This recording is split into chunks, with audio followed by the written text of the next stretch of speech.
11 scientists tied to space travel and future technologies have either gone missing or been killed. With the latest news about a woman who allegedly took her own life, and she had been researching anti-gravity, and she was fairly young.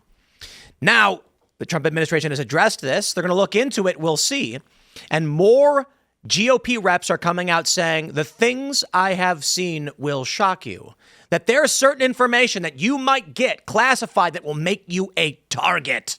Are they lying? Are they all just pulling one big prank on us?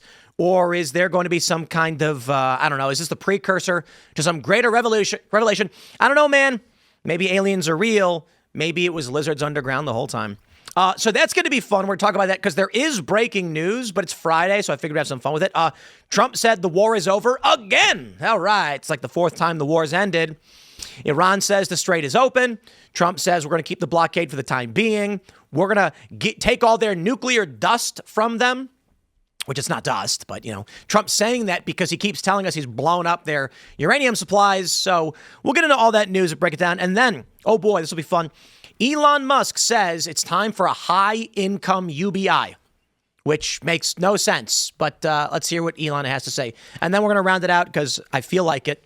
The feminists are all mad at me. They're yelling at me because I said that there are men's jobs and there are women's jobs. And I'm just going to give you a little spoiler. Hilariously, this woman responds with, Tim, you sit at a table and talk into a microphone. You don't have calluses on your hand at all. Actually, I've been playing the guitar for 30 years. My hands are very calloused. And more importantly, 2/3 of podcasts are run by men. Man's job. Thanks for proving my point. Before we get to the news, my friends, go to castbrew.com and buy coffee. Why? Because coffee's amazing. Yo, we got everything. We got coffee pods, Appalachian Nights, Rise with Roberto Jr. We got a bunch of different flavor and signature coffees. Look at that. Mary Morgan's got one. Josie the Redheaded Libertarian's got one. Seamus has got one. He's a leprechaun for some reason. Phil's got one. 2 weeks till Christmas, even though I think it's been 2 years since. And Ian's Graphene Dream, of course. So head over to castbrew.com and pick up coffee. I got to be honest. This is the best coffee you'll ever have. No joke. I mean it. Stand your grounds. Rise with Roberto Jr., Appalachian Nights, Ian's Graphene Dream. I have not had better coffee in my life. I am being fully serious. I actually formulated Appalachian Nights. Probably why I like it so much. So smash the like button. Share the show with everyone you know. Joining us tonight to talk about this and so much more, we got Tony Ortiz. Thanks for having me. Who are you? What do you do? I run Current Revolt. We are like a TMZ for Texas news. So if you're a Texan, we are a must subscribe. Like you have Must to. subscribe. If you're in Texan. So like stories about women setting themselves on fire. Yeah, we broke that. We broke that back in September. And it took mainstream media until like last month to really fully cover it. So we broke it all the way back in September. And it's kind of funny. There were so many, I was being sent screenshots of conversations of mainstream journalists calling me fake news. And now they're the ones covering it. So wow. Yeah. Ian's hanging out. Hey, man. Good to see you guys. We also got TB in the house. Tate Brown. Look at this. What is going on? Tuberculosis, also what TB means. But in this case, it's me, Tate Brown. And good to have you. Good to have another fellow Texan. Good to have you, Tony. Thank you. I'm just going to call you Big Brown from now on. Ooh, Big Brown. Browning of America. That'd be my podcast. Browning of America? Yeah. That'd be it. Or fresh baked brownies. My brown friend. My brown friend. My brown friend. We got a brown guy on the show. Yeah, that's true. Yeah, one brown guy. When you see me, you think, wow, that guy's clearly ethnic. Yeah. That's true. That's what I think. Shall we talk about news instead of whatever that was? I want to talk about Sure. Tate, but yeah, the news is okay, great. here's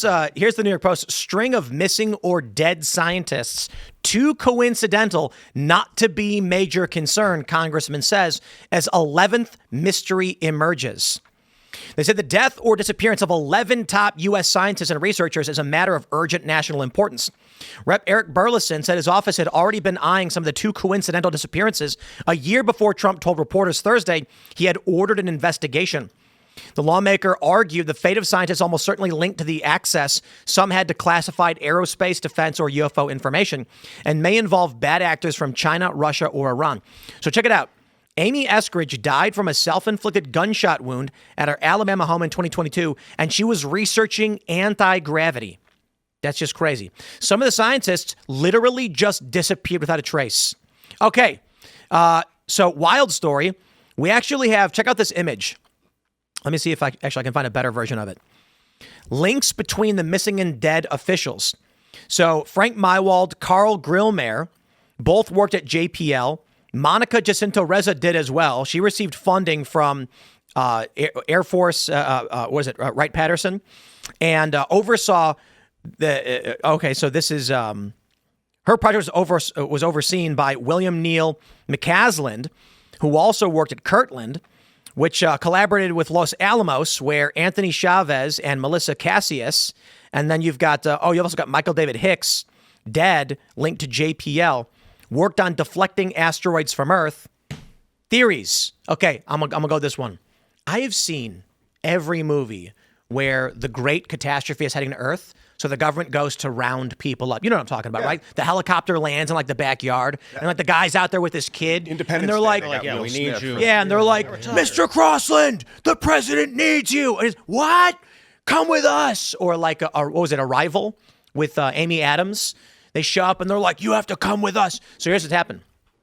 Okay, let's start with the poles are about to shift, causing a great flood. So they're rescuing top mines to bring them to deep underground bases in Appalachia. I think they're literally that might be the case. And if the other ones are going rogue or refusing, they're killing them. Yup. Yeah. What was that the new Project Hail Mary movie where they try to rope him in? He says no, so then they just like inject him with a serum and knock him. Oh, I haven't seen it. Thanks for spoiling it. I was going to go see it this weekend. Oh, that's just the open. The movie just came out. You just spoiled the movie. No, that's not a Bleep spoiler. that Early in post. screening or something?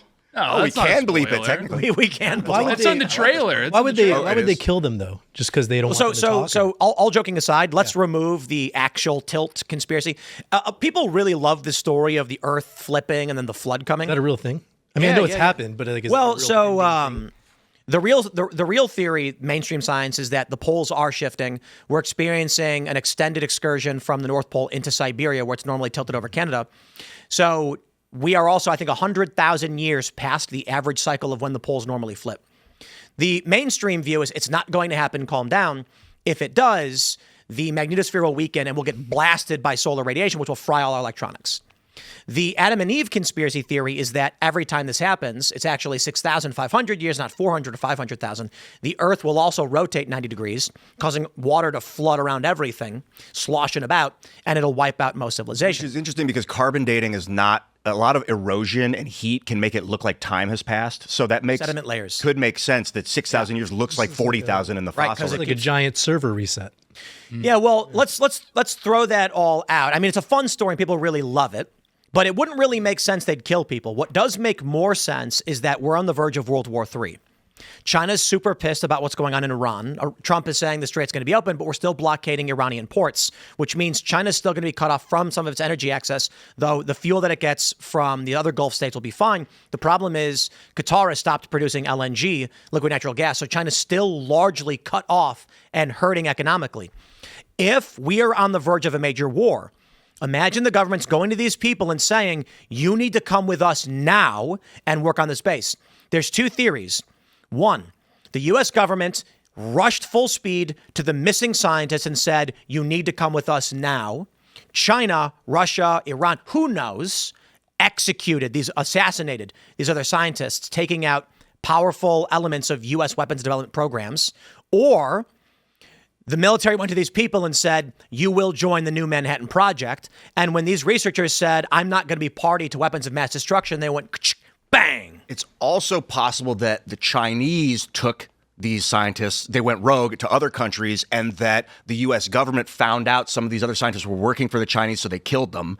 Possible. That's true, too. I mean, whoa. Like, imagine these researchers were on the pay with the 1,000 Talents program. You guys know about that one? Yeah. There was that one professor who was caught taking money from China and selling off our IP, our intellectual property, from research we were funding. What if, like, special agents, like guys in suits with, silenced PP7, James Bond style, they goes to this lady and they were like, you've been revealing secrets, you're a traitor. Wouldn't it be better to just arrest them if that's the case? Wouldn't it be better just to arrest them and like send a message, be like, yeah, we're No, because then they can talk. I think the best thing you could do is make a message to all the other scientists that might be on the pay. Well, but if that were true, that at least say one person was found to be a traitor and or a spy or whatever. and kill the rest, maybe. Yeah, to make an example, people need to know. Yeah. To be fair, however, with 11 dead or missing scientists, it's possible It's a pretty big anybody breaking is getting the message. That being said, hold on. Sorry, Ian. I don't want to jump to disparaging the name of the dead or the missing because we have no information to believe these people have done anything wrong. As far as we know, these people were working for the U.S. government on projects of public importance and have died or gone missing in mysterious ways, indicating some kind of foul play. So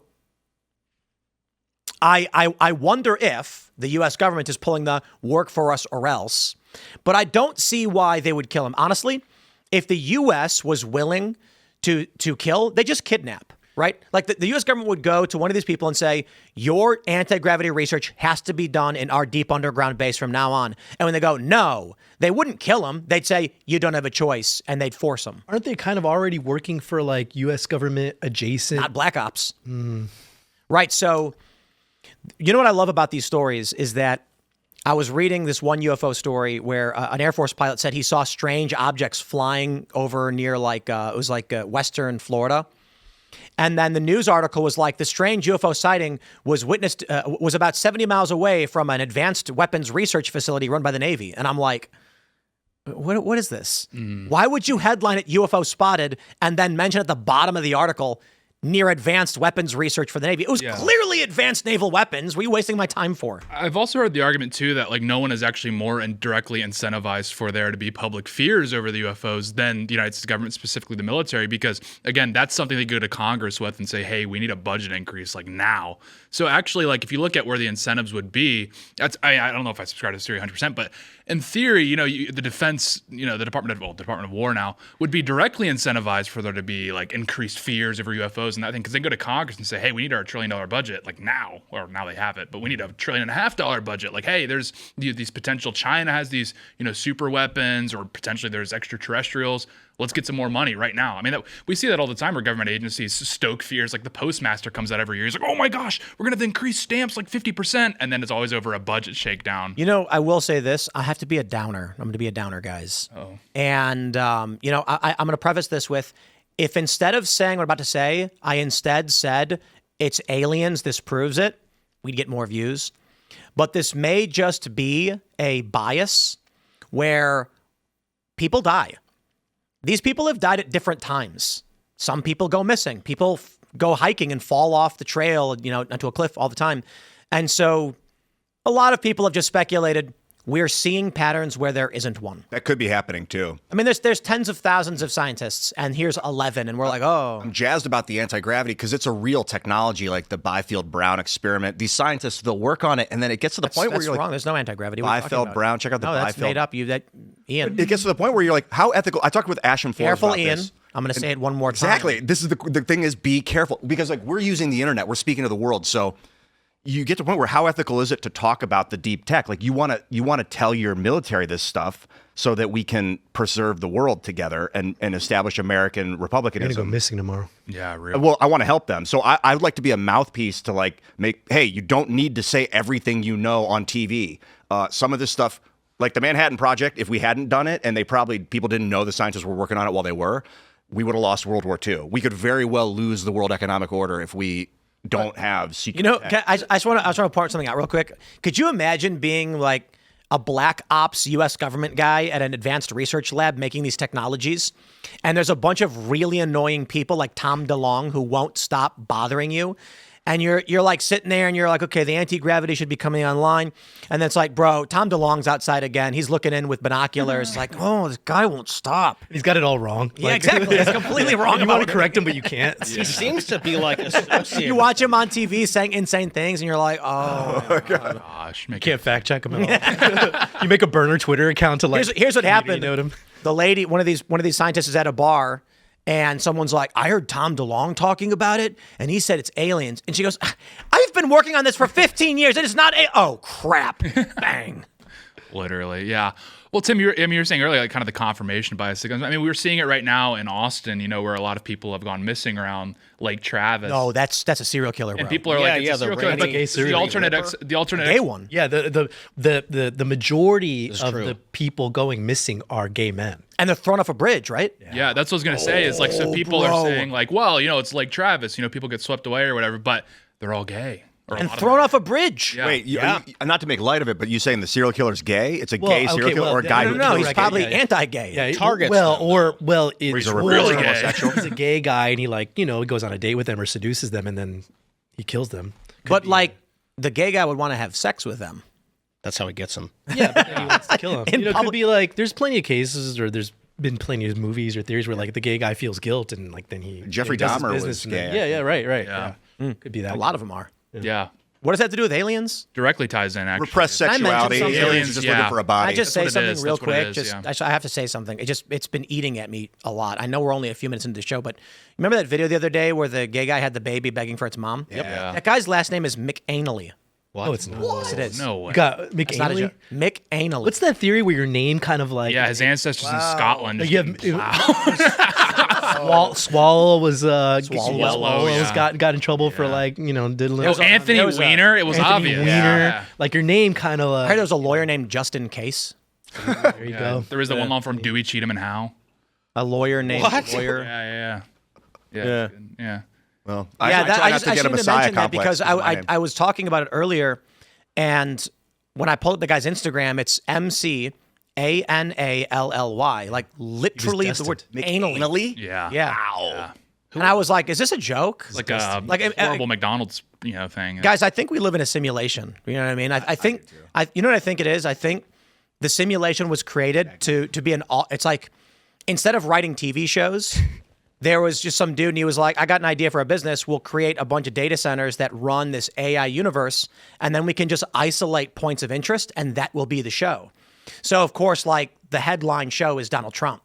And the people outside the simulation are just in there eating popcorn, watching all of Trump's antics, just like laughing. I'm fascinated with the way plasma interacts with photons because I think that really might be happening with they build like instead of I think about that casually. I was thinking about that this No, morning. I was thinking their that. data centers are stars and then they just use photons to communicate and You transmit. took the words out of my mouth. I mean, That's right. I was thinking like a human animal. And also graphene and right. and hydrogen. Oh, you were saying something about that earlier. Yeah, absolutely. Yeah, it's all we That's talk why about. the Solar coat. instruction. Anyway, my point is, like when you get a story, well, like when I'm looking at the story and it's a gay guy holding a baby and it's like very abusive, it's very horrifying, and then I'm like, here's his Instagram and his last name is McAnally. I said, this is fake. Yeah. Like somebody faked this. Like this is not real. Someone made a fake video to generate outrage, right? Yeah. Well, that's like the Japanese when they have video games and it's like the basement is like, I'm Johnny Baseball. And it's like, okay, a little too on the nose. That's like a Japanese designing like a predator. That's what they would name him. Well, it's like the other day with that Like story. a J.K. Rowling character for a gay guy. That's what you would call him. That's probably it. Johnny Wait, McAnally. what's Cho Chang? Everybody was like, she named a Chinese character Cho Chang. Yeah. She's like, I need a name for a gay guy, guys. Come on. McAnally. There you go. Yeah. True. Yeah, we had that story the other day where it was like Gavin Newsom provides taxpayer funding for taxpayer funding for sex changes for transgender illegal aliens. And I think you were like, it's like a right-wing headline generator. Yeah, like, if you could like shake up a box of Breitbart headlines, that's what would come out. I asked my dad, I've been feeling kind of like lost and spiritually lost. And I asked him, like, what do I do? You know, his response is pray. It works. It really works. And like, if we're in a simulation and your thoughts really do impact your surroundings, like it might have massive transcendence. There is only one thing that I need or want. A good smash burger. Just get me some pickles, some cheese. I know. And I'm going to have one. The human staying Nothing alive else. part of life is very different than the prayer. No, I'm going to pray for a cheeseburger, and Oh. it's going to happen. It will. My point is, I am going to ask, and I shall receive. If we're in a simulation, is praying like sending a note to like the help desk, like, hey, I kind of need this. Yeah. Like, I need you to drop this into the server. Mods, what if- mods. So, I was driving in LA to go to my boy Robbie's house. You guys know Robbie. He's been on sometimes. Robbie, man. Robbie Man. And okay, so this is Robbie. Like him and Ian probably get along, right? So I call him and I'm like, hey, I'm gonna be at your house in like a few minutes. Is there anywhere to park? And he goes, in front, like see if you can find something. I'm like, okay. So it says LA right next to the Grove. And I pull up, no parking. So I drive around the block, loop around another block. There's no cars. And I call him like, bro, I've been driving 15 minutes. There's no parking. And he goes, well, manifest it, bro. And I said, what? And he goes, bro, you got to manifest the spot. And I said, what does that mean? And he's like, bro, you have to manifest it. Like, envision it happening and the parking spot will appear. And I was like, Robbie, I can't magically make a parking spot. What are you talking about? He's like, now with that attitude. I ended up driving until someone moved. And then I was like, this is what's funny. I go to his door, he buzzes me in. And he's like, you got a space? And I was like, yeah, after like 20 minutes. He goes, you manifested it, bro. Yeah. And I was like, no, I drove around until someone moved. And he's like, but you made that happen. Yeah, Oh my God, dude. Sometimes people drive cars. Patriot manifestation is real. Like, again, if you're like circling the block, no party, you should go, President Trump, Donald Trump, if you can hear me, please, Donald Trump. Please. And then next thing you know, boom. Like, I do that with Costco. When I go to Costco, I just always go to the front. There's going to be a parking spot in the front. I think the philosophy of manifestation is if you believe it's real, then someone gets like an idea and they go move. They're like, oh, I got to move my car. And they'll go do it. Yeah. And It's kind of like when someone yawns and then you yawn. It's like, oh, yeah. Did you see that experiment where they had people in like isolated closets and then one person yawned and then everyone started yawning? Why does that happen? Even though they couldn't see each other or hear each other. Yeah. One person yawned, the next person yawned. They were like, whoa. There's a lot of ways, like quantum tunneling. How deep do you go? Yeah, like why is our... That's Yeah, I what want to the know Hasidics because that's were the up to in thing. So Brooklyn. if I see somebody yawn, even if it's on a TV show, I will yawn. What do you think? What do you think? Dogs? I yawn when my dog yawns. It's crazy. Your dog. Yeah, it's a thing. It does with animals too. What do you think would be cooler? The scientists are being assassinated by our foreign adversaries. They're being recruited and or assassinated by the U.S. government, or interdimensional beings are capturing and or killing them. I have a phobia of aliens, like legitimate, like aliens freak me out. Like not the reptile ones from like Aliens versus Predator. Those are Those are cool. cool. Yeah, those are cool. Those turn me on. They don't do that for me yet. Oh, They're just so I will slithery. manifest that. Maybe it'll happen. it's a lizard They won't people kill me. fetish. But like the Mask big-eyed alien ones, like my hands sweat when I see them, like in movies and With the stuff. grays? Hands The grays. sweat? Yeah, like I freak out a little. Do you think there's probably people who have like a fetish for like lizard people? There's a fetish for porn. fucking I'm sure there freaking are. everything. Yeah. I know. There's a- Could you? I'm just Palladium imagining porn. how funny that would probably be. Like we talked about Chris Vino's husband and like this bimbo stuff, but that's just the stuff you find out about when someone leaks stuff. Yeah. I wonder if there's like some member of Congress who got elected just because they're like super into lizard people. Yeah, there's like, somebody yeah, out there show me the praying photos. that aliens are real because they want to have sex with them. Yeah, he's like, dude, yeah. I just am really into energy beings, dude. How funny would that be if like there's a member of Congress getting briefed on lizard people? They're real. Is there a and the, word and for the that? guy's getting all sweaty and like excited. there a He's like, dating app for this is yet? something wrong, Are they Congressman? green? It's like, There's something wrong, Congressman. He's like, show me more pictures. Yeah, what does this feel Can I like? can What I does it take feel these to it's review? their dating app Slither. They're like, have you used Slither? Slide into my D. Yeah, I got Slither Premium. I'm gonna have to take this file for a quick review. Well, but you can't leave the building. I'll just go somewhere private. Is need that 5 bathroom allowed? Can I go in there? I'll be in the bathroom for 10 minutes, 9 of which I'll be asleep. What's y'all's theory? Do you think the aliens are real?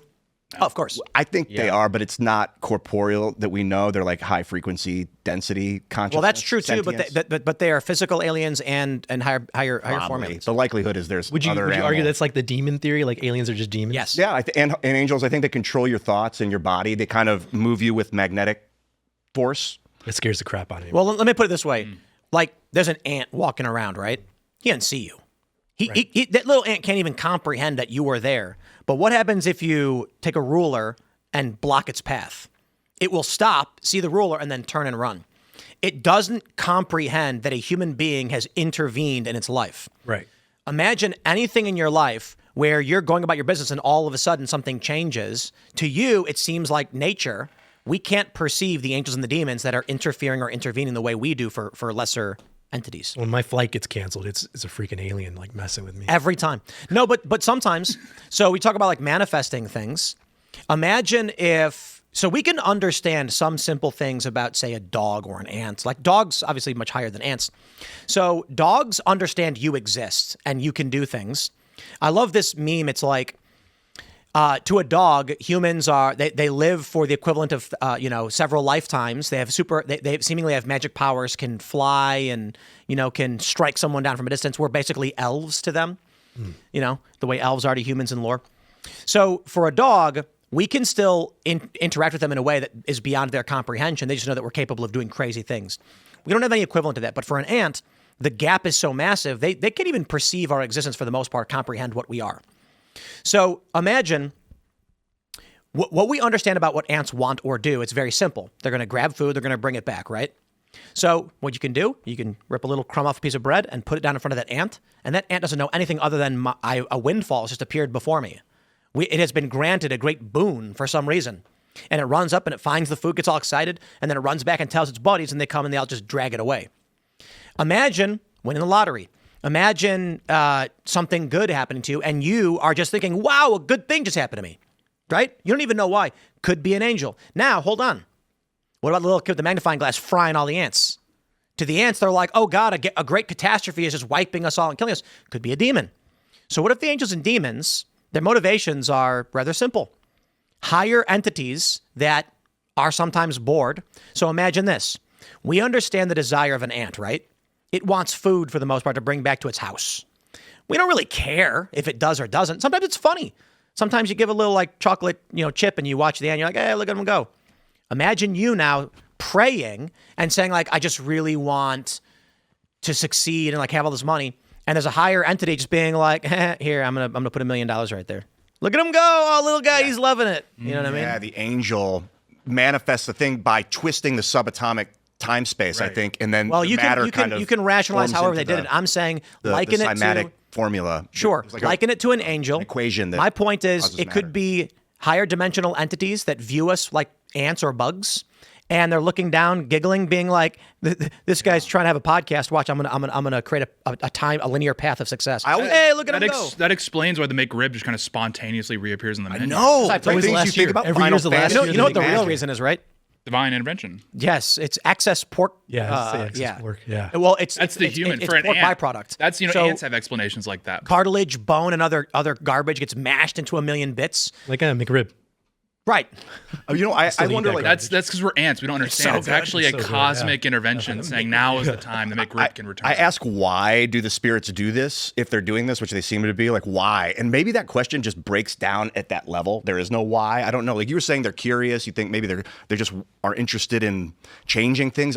Maybe there's a bigger purpose. Like they want us to create a galactic empire so that we can coexist. Have you watched Star Trek Next Generation? I've seen them all. Almost all of them, I think. So Q is a character in the show who's a higher dimensional being, can manipulate reality however he wants. And the one thing I always did not like about the character, it's fine. I love Star Trek. It's just the presumption of Picard and the other characters is that Q is temperamental and erratic, whereas at no point did the characters actually just address, obviously a higher intelligence with expansive knowledge is going to be beyond our perception, our conception of pettiness. Thus, Q is acting irrationally and antagonistic for a reason. And so in the show, the general idea is Q, like I said, he's all powerful, right? He's some kind of weird entity. And they presume he's just an annoying guy. Yet that's probably not. The emotional spectrum we have relative to an ant is near infinity. If Q can see the future, he's like, maybe he punches a guy in the face. The guy's like, why'd you hit me, Q? And then 3 days later, the guy gets attacked again and he's ready for it. And Q's like, see, I was preparing you for it. And I think they do address that when Picard asks, why do you do these things? And he's like, it's for a reason. But they never have the exposition of the show for Picard or anybody to say, the way he behaves is an intentional act. Clearly, a being at that level would not need to behave in a petty way. Dude, I wonder if there's angels and demons, if there's actually entities that want us to succeed and then entities that want us to fail, literally. That doesn't make sense. It wouldn't make... It does. I just explained it. Wouldn't that be an angel or a demon, though? Well, I just explained it. Why would a magnetic field try and repel you away from it? Why would someone kick an anthill over for no reason? Yeah. Why would someone put a pepperoni slice next to the anthill to watch the ants eat, and the other person kick their anthill over and destroy it? Why do some humans dump molten aluminum into anthills and then massacre the entire civilization and then lift the mold out of the ground? That's research. They don't care. They don't think about the ants' lives or goals or anything like that. They don't care. Oh, so there's some of these spirits are more interested in researching on us. My point is, than us seeing us succeed. They just want to throw us trouble and see if we can handle it and how we. Well, there's a child who burns ants with a magnifying glass. There are adults who see an anthill and kick it over. There are adults who will intentionally rip a piece of bread off and drop it near the anthill. The motivations are immaterial. The guy who kicks the anthill doesn't later go, I feel bad, I kicked an anthill. He also doesn't go, yeah, I got him. Ooh. He doesn't even think about it. But if To the them, ants- it's a giant catastrophe. Like, yeah, it's their world worst thing that's ending. happening. Could you imagine if like a skyscraper just exploded? Like, what if the World Trade Center, the reason that the real 9/11 conspiracy is that just some interdimensional entity was like, boom, and knocked it over. And then they were like, and the government can't tell us because imagine the government came out and said, there are interdimensional beings that view us negligibly like ants and sometimes cause catastrophes. There's just an asshole that was bored. But those, those, Hades just getting nuked. those ant hill kickers will realize what they did is wrong if the ants strike back and teach But them a they lesson won't. for what they've. The ants but will if they stack up. sometimes every once in a while you break the barrier and you can terrify the spirits. Like you can control them. They're magnetically bound to your will. I think you're just wishing that to be aliens true. scare the crap out of me. It's like I get a lot of sleep paralysis, like a lot. Man, yeah. I get a lot. Yeah, and That explains why you're such a good journalist. dude, I get a lot, and it's gotten to the point I get it so much now that I can wake my wife up to wake me up to like snap me out of it. Oh, yeah, but what's it called? I remember the theory that like the alien abductions that people used to have, they used to say it was sleep paralysis. Yeah, because you're dreaming. Yeah, and you're you're like locked in bed. Like, yeah, I hallucinate. Like recently, the one I had, there was like something behind me breathing on me. Like it was almost like a cat, and it wasn't my cat, but like it was like making noise. Behind but me. bro, I let could me sense it. I hated it. Let me freak you out a little bit more. Oh God, Do you believe in the multiverse? I think it's possible. Yeah. If there is a multiverse, that would mean it is possible. We don't dream, we view. If every universe branches off from other possible universe and every probability creates a new universe, that would mean when you're having a weird dream, you're actually just peering into another reality. So when you hear that breathing over your head, that's not just a dream. You are actually perceiving a universe where that is really occurring. So like somewhere in another universe in my room, there's this like monster that's hanging out. Yeah, it's a different frequency of perception. It's fucking horrible. And when you dream, you see these other realities and experience them. Yeah. I mean, that's like, That was the first thing I thought was DMT, because when I have experienced DMT, there was like a stereoscopic realm, three-dimensionally, and things were behind me. So when you were saying something was behind you in your space, in sleep you release DMT. I know. Yeah. Or what if it's not that there's another dimension was a monster by your bed? It's that you are perceiving another dimension where it's a wilderness with a monster walking through the woods. That's horrible. I hate it. Yeah. But I think then, it's why we have imagination too. You don't have an imagination. You have the access to the overview of the multiverse. Yeah, and the You are ability to not- put the pieces together to create new Imagining verses. Imagination implies in your mind you are combining ideas to abstract new ideas or things New humans frequencies, yeah. like just new concepts, but they're not new. If the multiverse exists, you're actually just seeing what is.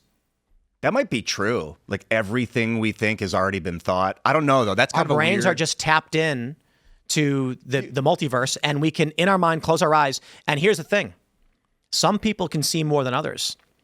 How strong is your third eye? Some people, when they close their eyes and you say envision an apple, they can't do it. Yeah, like the people that don't have inner monologue. Right. I met somebody that told me they didn't have inner monologue, and I can't even comprehend not having.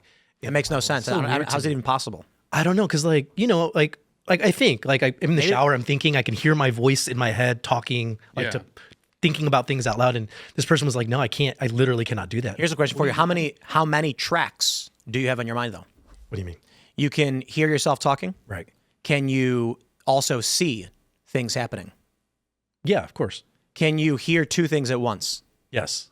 So when people say they have an inner monologue, that also is a limited, like we talked about this when we were in Austin, that the people who can envision the apple. Yeah. It's like when you envision an apple, do you see a three-dimensional red apple Right. rotating? I remember seeing it. Some people can see different types of apples. I'll see in different like quality. Right. Almost like some people only see like a 2D apple. Let me pull this up. Yeah, that's a good chart, because like there's some people that can see like an apple, and it's like which you could at a base level like call high quality, like a 4K version of a High apple. res. A high res. apple. It's this. And there's some people that yes, there you go. So here's the thing. Number one, I would flip this around. I would make the red apple 5, 4, 3, 2, and 1. The reason is there is actually something beyond seeing the apple in full 3D realistic. So what's interesting about this is that people, what is beyond being able to see an apple in full 3D realistic? Taste it. You want to break it open and put it back. Simultaneously in your mind, slicing it in half, smelling it, picking it up, visualizing, taking a bite and tasting it, all of the senses around it, or also visualizing the apple, rotating in 360, then being split into 128 individual slices that each then rotate themselves. Then you imagine the apple itself decaying. You see beyond this, and then there's beyond that. And that is, while you were envisioning the apple spinning, being sliced into 128 different slices while aging, you're also hearing someone explain what is currently going on while a song is playing in the background, and you're planning for the rest of your day. And then you become the apple. Yes. For a moment, yes. And yes, one step beyond that is you are the I am apple. the apple. Sometimes that keeps me up time. at night because that does happen to me.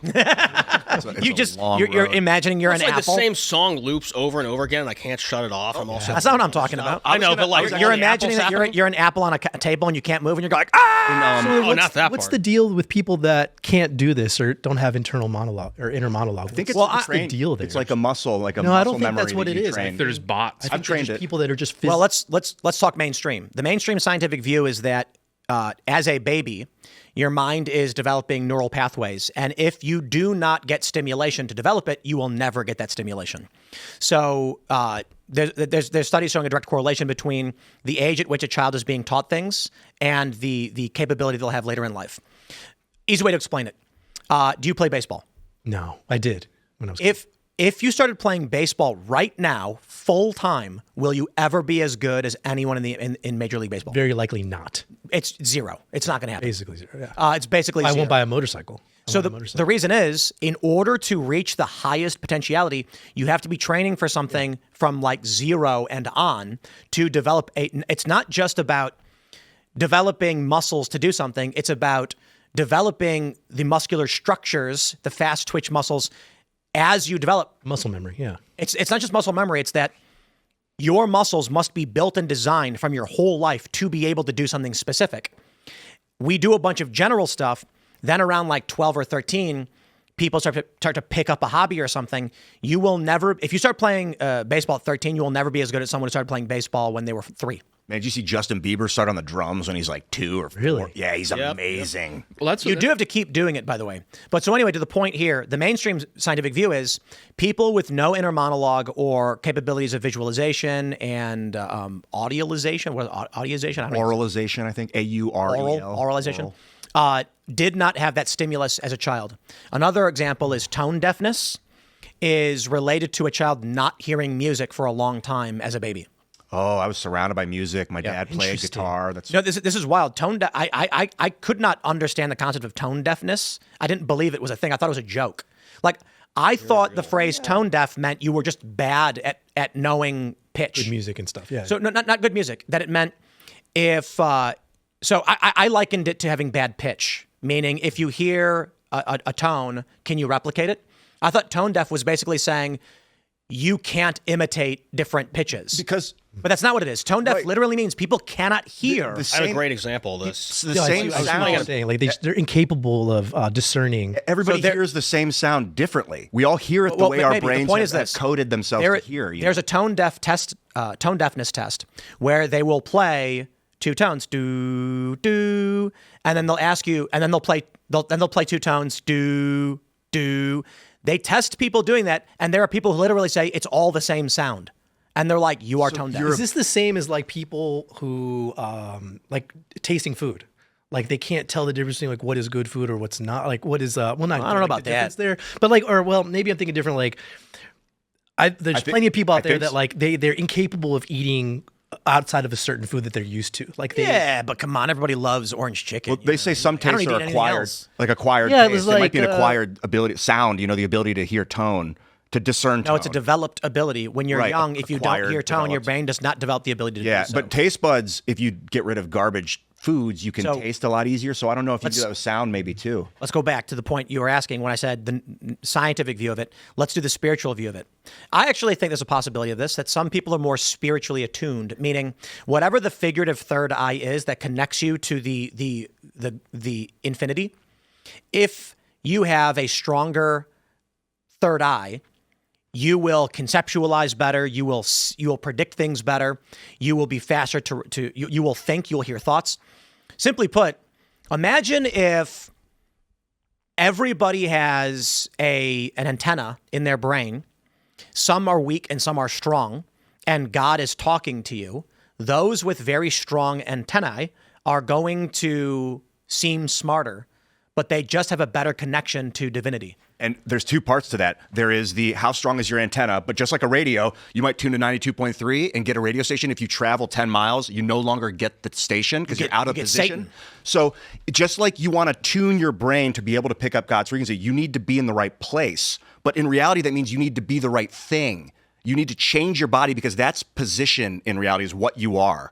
So you change into the position that then you hit the frequency and you hear it. It's like fasting will put you in the right place. And then the conspiracy theory is they put fluoride in the water to calcify our pineal glands to restrict our ability to perceive divinity. Yeah. That's like putting like a Faraday cage over your radio. Yeah, there could be a. Go ahead. I was just gonna say I have a buddy who did ayahuasca. He was atheist before he did it, and is that how you pronounce it, ayahuasca? Yeah. Okay. He was atheist before he did it, and he did ayahuasca, and he actually like reached out to me while he was in the middle of a trip. I don't know what you call it. Forgive me, I'm ignorant on this. I don't know what Ceremony? Yeah, he was in the middle of, he was going through it, right? And he when he was done, he said he envisioned, he said several entities like came to him. One looked like Gengar, which is kind of funny. It's a funny bit. But the other one was like, it was like his, I think a family member that had passed away had like approached him and was like telling him to do a bunch of stuff. And he came to the conclusion it was all demons. Like these were evil spirits. And he came out of it and he became a Catholic. And now he's like a very strong practicing Catholic. And this dude's like incredibly smart. He didn't become like a weirdo or anything. He's like one of the smarter friends I actually have.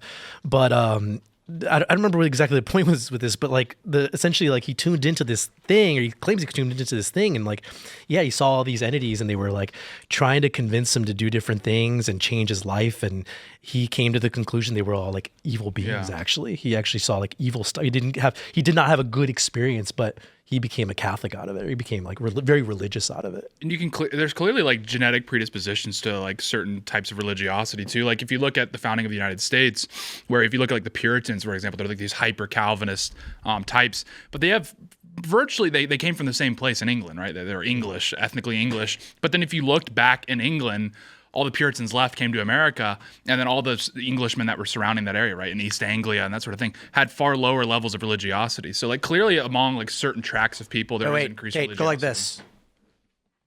Yeah. Move your hand up a little bit more. Move it closer to your head a little bit, and push it forward. It's not working. High five. The All That Remains album took the focus away from you, so you're all blurry. Oh, Phil Labonte's sticking it to you even while he's not here. Move your head. Some alien. Wait.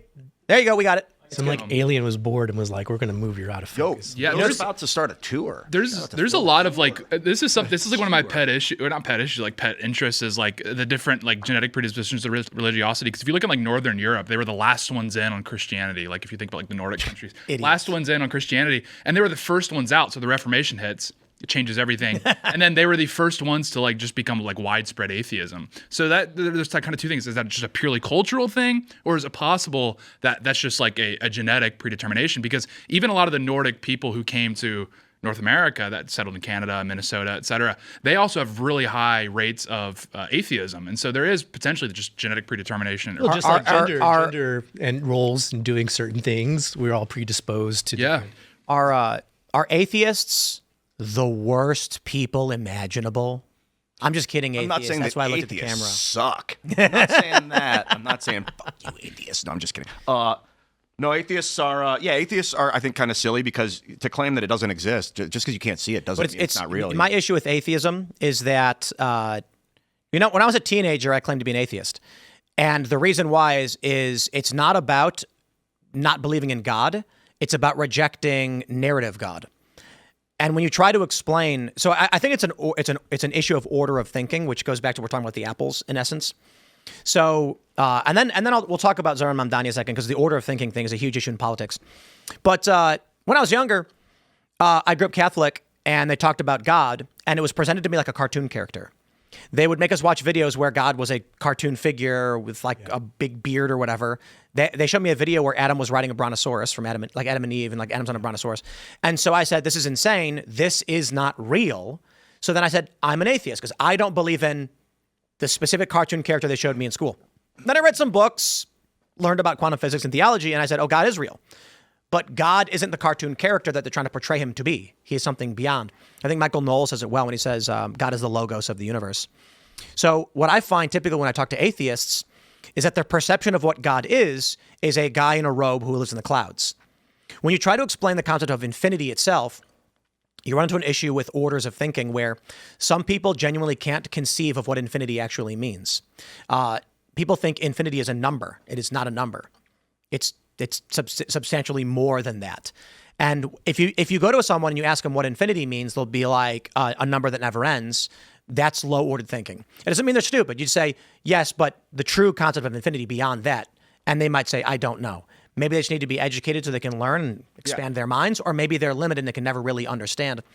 I think there's a reason why you see, I would put it this way, low IQ people who believe in God just do so because they can't understand cause effect. There's a God, it must be. Midwit individuals start looking around for evidence and then say, if I see evidence of X, then I demand evidence of Y. And if there is no evidence of God that I can perceive in this reality, God must not exist. That's low-ordered thinking. At the highest levels, you look at it like a Sudoku puzzle and you say, everything kind of adds up to there is a God. But if God offends your modern sensibilities, just say infinity. All is one. Yeah, there is a greater. There is something that makes all. Like cyclical is a limitation on the all. Cyclical function is how I see infinity. I mean, obviously it never ends. It's just the function of the cycle, and that is kind of like what God is as well. It just continues. Like if it is the subatomic vortex, if it's a vortex, reversing entropy. It's just this. But I don't know why. I'm going to give you like it does. It changes position. A human microscopic image of infinity. It's probably not what God is. That's what God's doing. Here you go. Is creating vortexes. I think it's how it's communicating with us is through black holes. This is learn about E8 Lie groups so you can start to graze over what infinity means. And I think to most people they just go, "Is it a tapestry?" Understanding infinity is beyond me. But my point is, the degree to which you can understand what infinity represents will reflect in your order of thinking. Yeah, I had started to have this vision in 2012 where I would visualize infinity. I'd get fast. I'd be backing away from this flat plane, and it was like just a flat surface, and I'd back away, and it would be getting smaller and smaller and smaller. But as it was getting smaller, here's a better image, further away, it's getting bigger. So I'm getting further away as it's getting bigger. So it's not changing shape in my perception, but I know I'm getting further away, and it's getting bigger at the same. And it like opens up something in my lower back brain, just visualizing that, especially laying down and like kind of bending it up. I've seen this on some bedroom walls when I was younger and dating. This just gives me PTSD from my dating years. This is a microscopic grain of sand in the Sahara Desert of what infinity could actually be.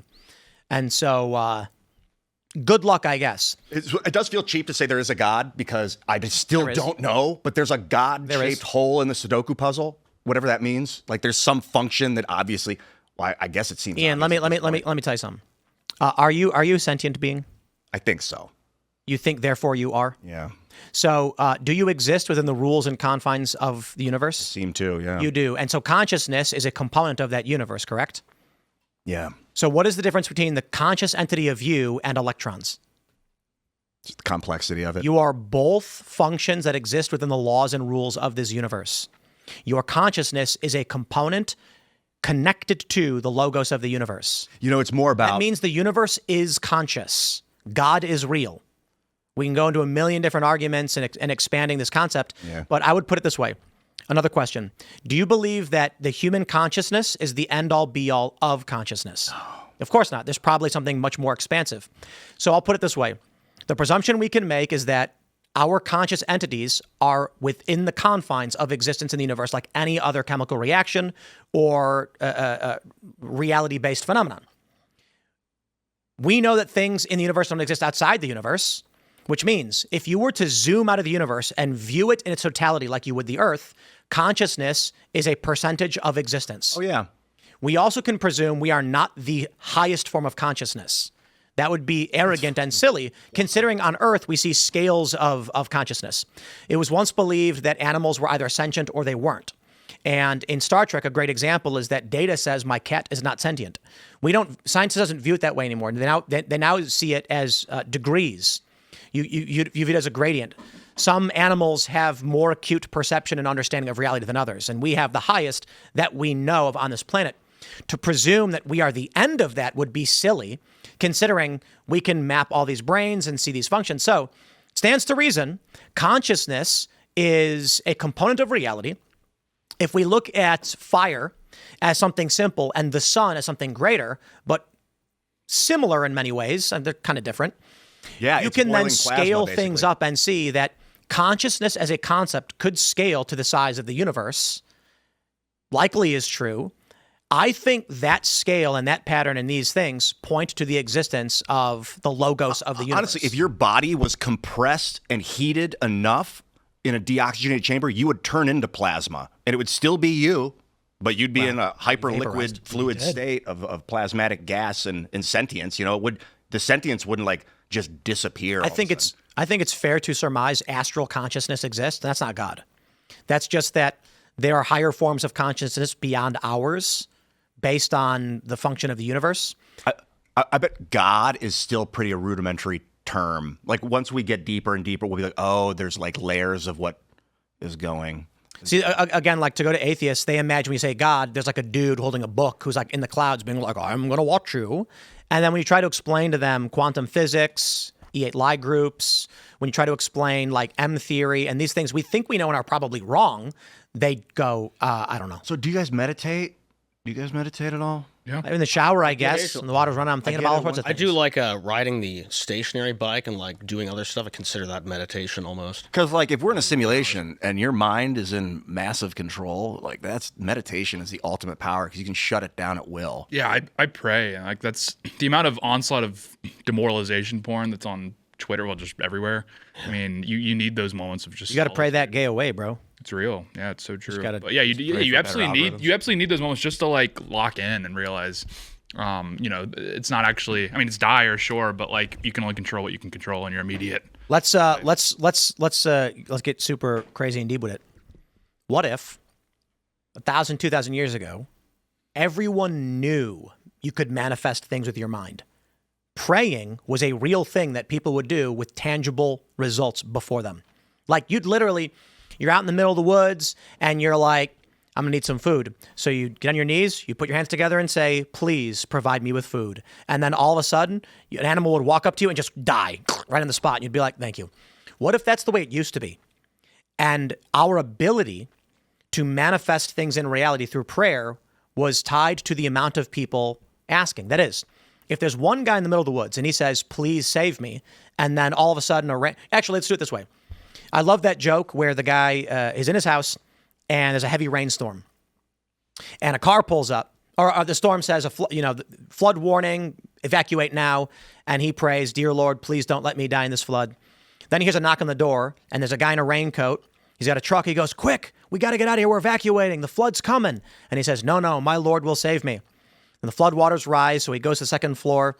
And he says, please, God, the flood's here. Please don't let me die. And then a boat pulls up to the window and he says, quick, get in. The flood's getting worse. And he goes, no, my God will save me. The flood waters rise and he climbs up onto his roof and he's begging, God, please don't let me die in this flood. And then a helicopter flies over and they throw a rope down. They go, get the rope. We're evacuating now. And he goes, no, my Lord will save me. Then the flood waters rise. He drowns and dies. Finds himself at the pearly gates and they walk him into heaven. And he stands before God and he says, I don't understand. I was faithful. I begged you to save me. Why wouldn't you? And he goes, I sent a car, a boat, and a helicopter, and you wouldn't take it. Yeah, the prayers are answered in unexpected ways. Now, here's my point. I love that because the implication is you can ask and you shall receive, right? But what happens when you have 8 billion people and they're all asking for different things? What happens? You ever see Bruce Almighty? Yeah. When he's like, you know what? I don't want to answer these prayers. Yes to all. And then everyone wins the lottery. So what happens when every single person is praying for the same thing? It's not possible for God to grant everybody what they want. So what if way back when populations were few and far between, were very sparse, it was easy to pray and receive. As population started to grow, they began to pray for conflicting things, which reduces the effectiveness of successful prayer. They call it the spiritual war, maybe. You have one nation praying for food, the other nation praying for food, and the fish aren't going. There's only so much food. So then what happens is the powerful elites who know this is true say, how do we restore the ability to pray and receive? We have to eliminate the ability for people to connect with the divine.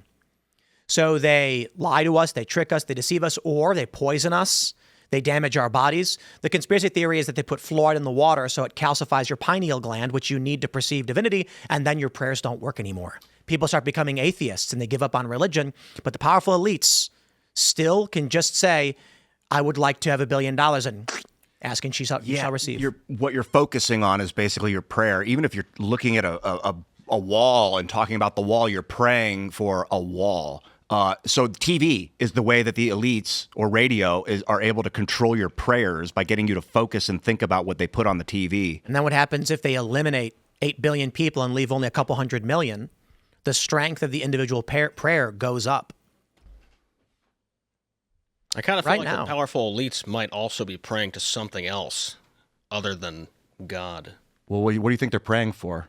Well, there was I always just said, there was always this theory Moloch. that they were messing around with like demons and stuff, Yeah. like working with them to. Well, how about this? Technology is just demons handing over stuff that. Well, we talked about like the kid with the ants and the dude with the food. Think about it like there's some pigeons, and they're walking around. Or actually, it's crows, a better example, right? There's the guy who built that crow vending machine.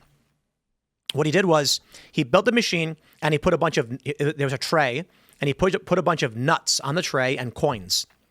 Crows would land on the tray and eat the nuts. Instinctively, what crows do when they finish all the food is they sweep the ground looking for more. What this did was the crows would knock the coins into the hole, which would make nuts fall down. The crows quickly learned, if I put coins in the hole, nuts come down. He then scattered coins around the base of the machine. The crows would hop down, grab a coin, jump up, drop it in the hole, nuts would come down. Once all the coins were in the machine, the crows would fly around the neighborhood looking for coins, bringing them to the vending machine. This guy got crows to start making money for him, selling them nuts. The crows don't understand what they're doing or why. So imagine the powerful elites as the crow. They start acting in ways that demons like.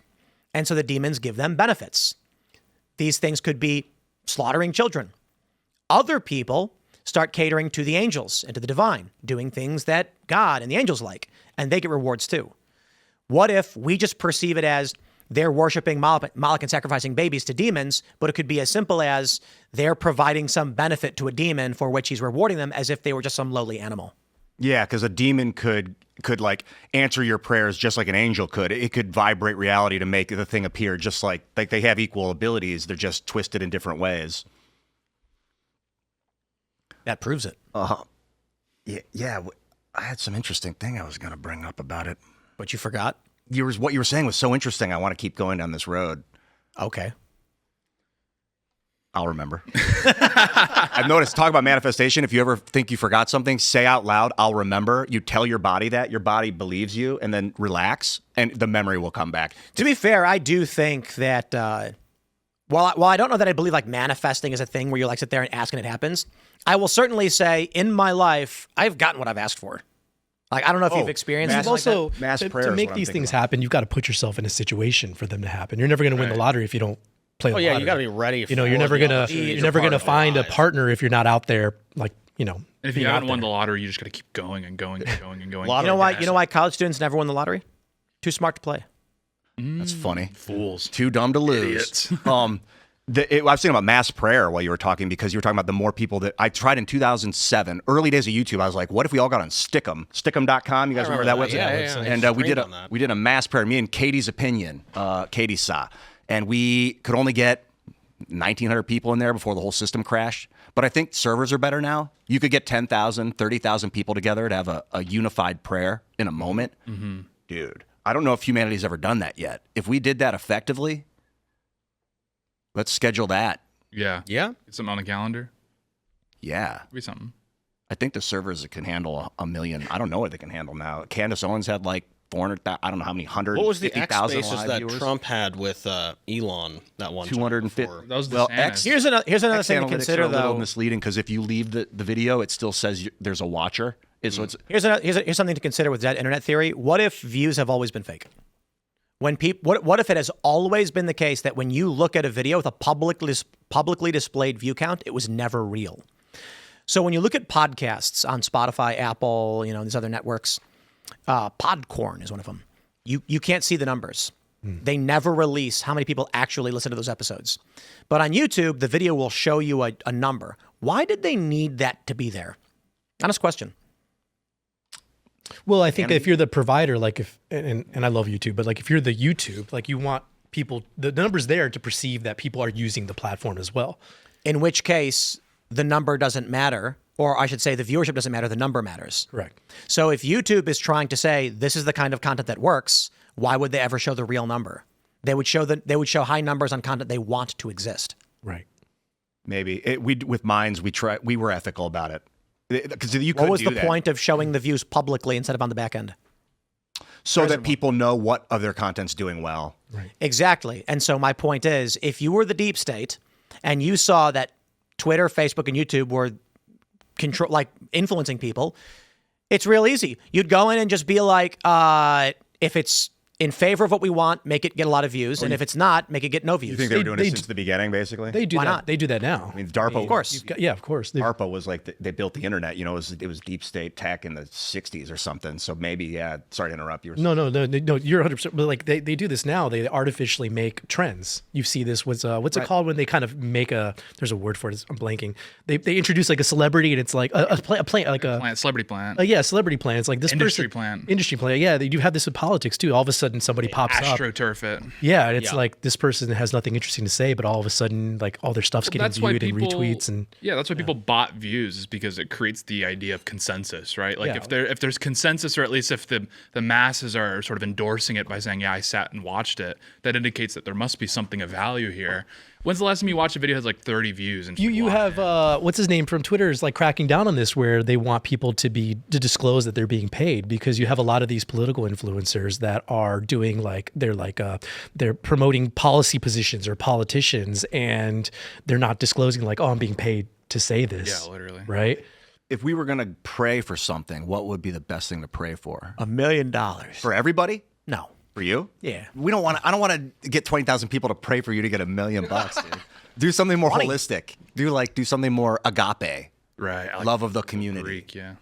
The issue is asking, like all in all, with, all of our metrics, we might get like 500 to 600,000 views on this episode.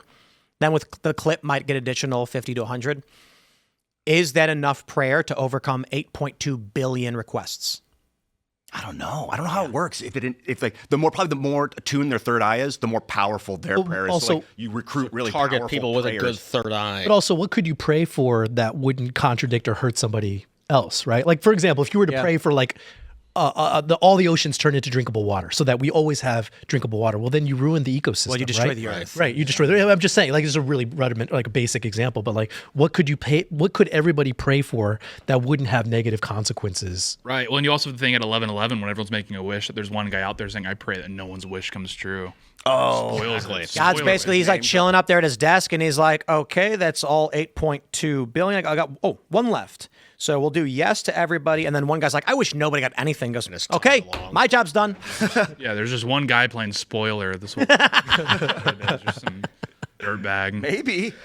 Or maybe he He knows. goes He's to like, if everyone church- got their wish, it would destroy the ocean. So he's like, no wishes. I No. think he justifies it. I think we unintentionally built a spoiler with electricity because it's so useful for like getting food and these basic human monkey things, but it's messing up the third eye, like the frequency. Why? Why is it messing it up? No, like what do you say? Like you're just making that up. Well, I think the magnetic fields are interfering with our thoughts. I don't know. I don't know. But like when you go out in That's the just the woods away fluoride. from electricity for a little while, it's very different. Was it? It's just the fluoride. Yeah. In addition to fluoride, like it might be having compounding effects. Little calcification. Yeah, I was talking to Alex Jones and Mike Cernovich a few years ago, and they were explaining how when you take DMT, those things you see are demons. You think that you believe that? That they're demons? Do you subscribe to that theory?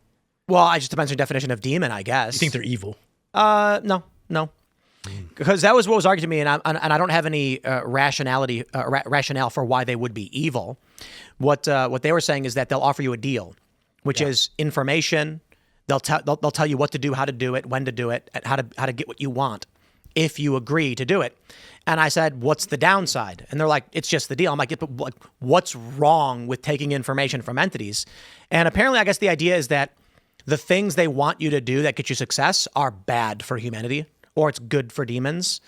But my attitude is like, I'm told by the corporate press to ignore Alex Jones because he's evil and he's a liar. But then I go and I investigate. It turns out he's actually an honest guy who's trying to just provide his perspective and help people break through the noise.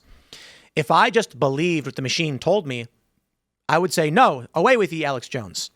So maybe these entities are just So you'd argue that the concept of evil is subjective in that? No. I'm saying that typically when you encounter an entity in the DMT realm, it doesn't mean they're evil. Well, I mean, if the entity, for example, and we're just playing around with here, but like if the entity, like in order for that to get that information, the exchange is, we want you to kill a child, we could argue that that is a bad deal. Yes. Yeah. And that's a demon. That's an evil thing. Right. But it doesn't mean that all entities are demons.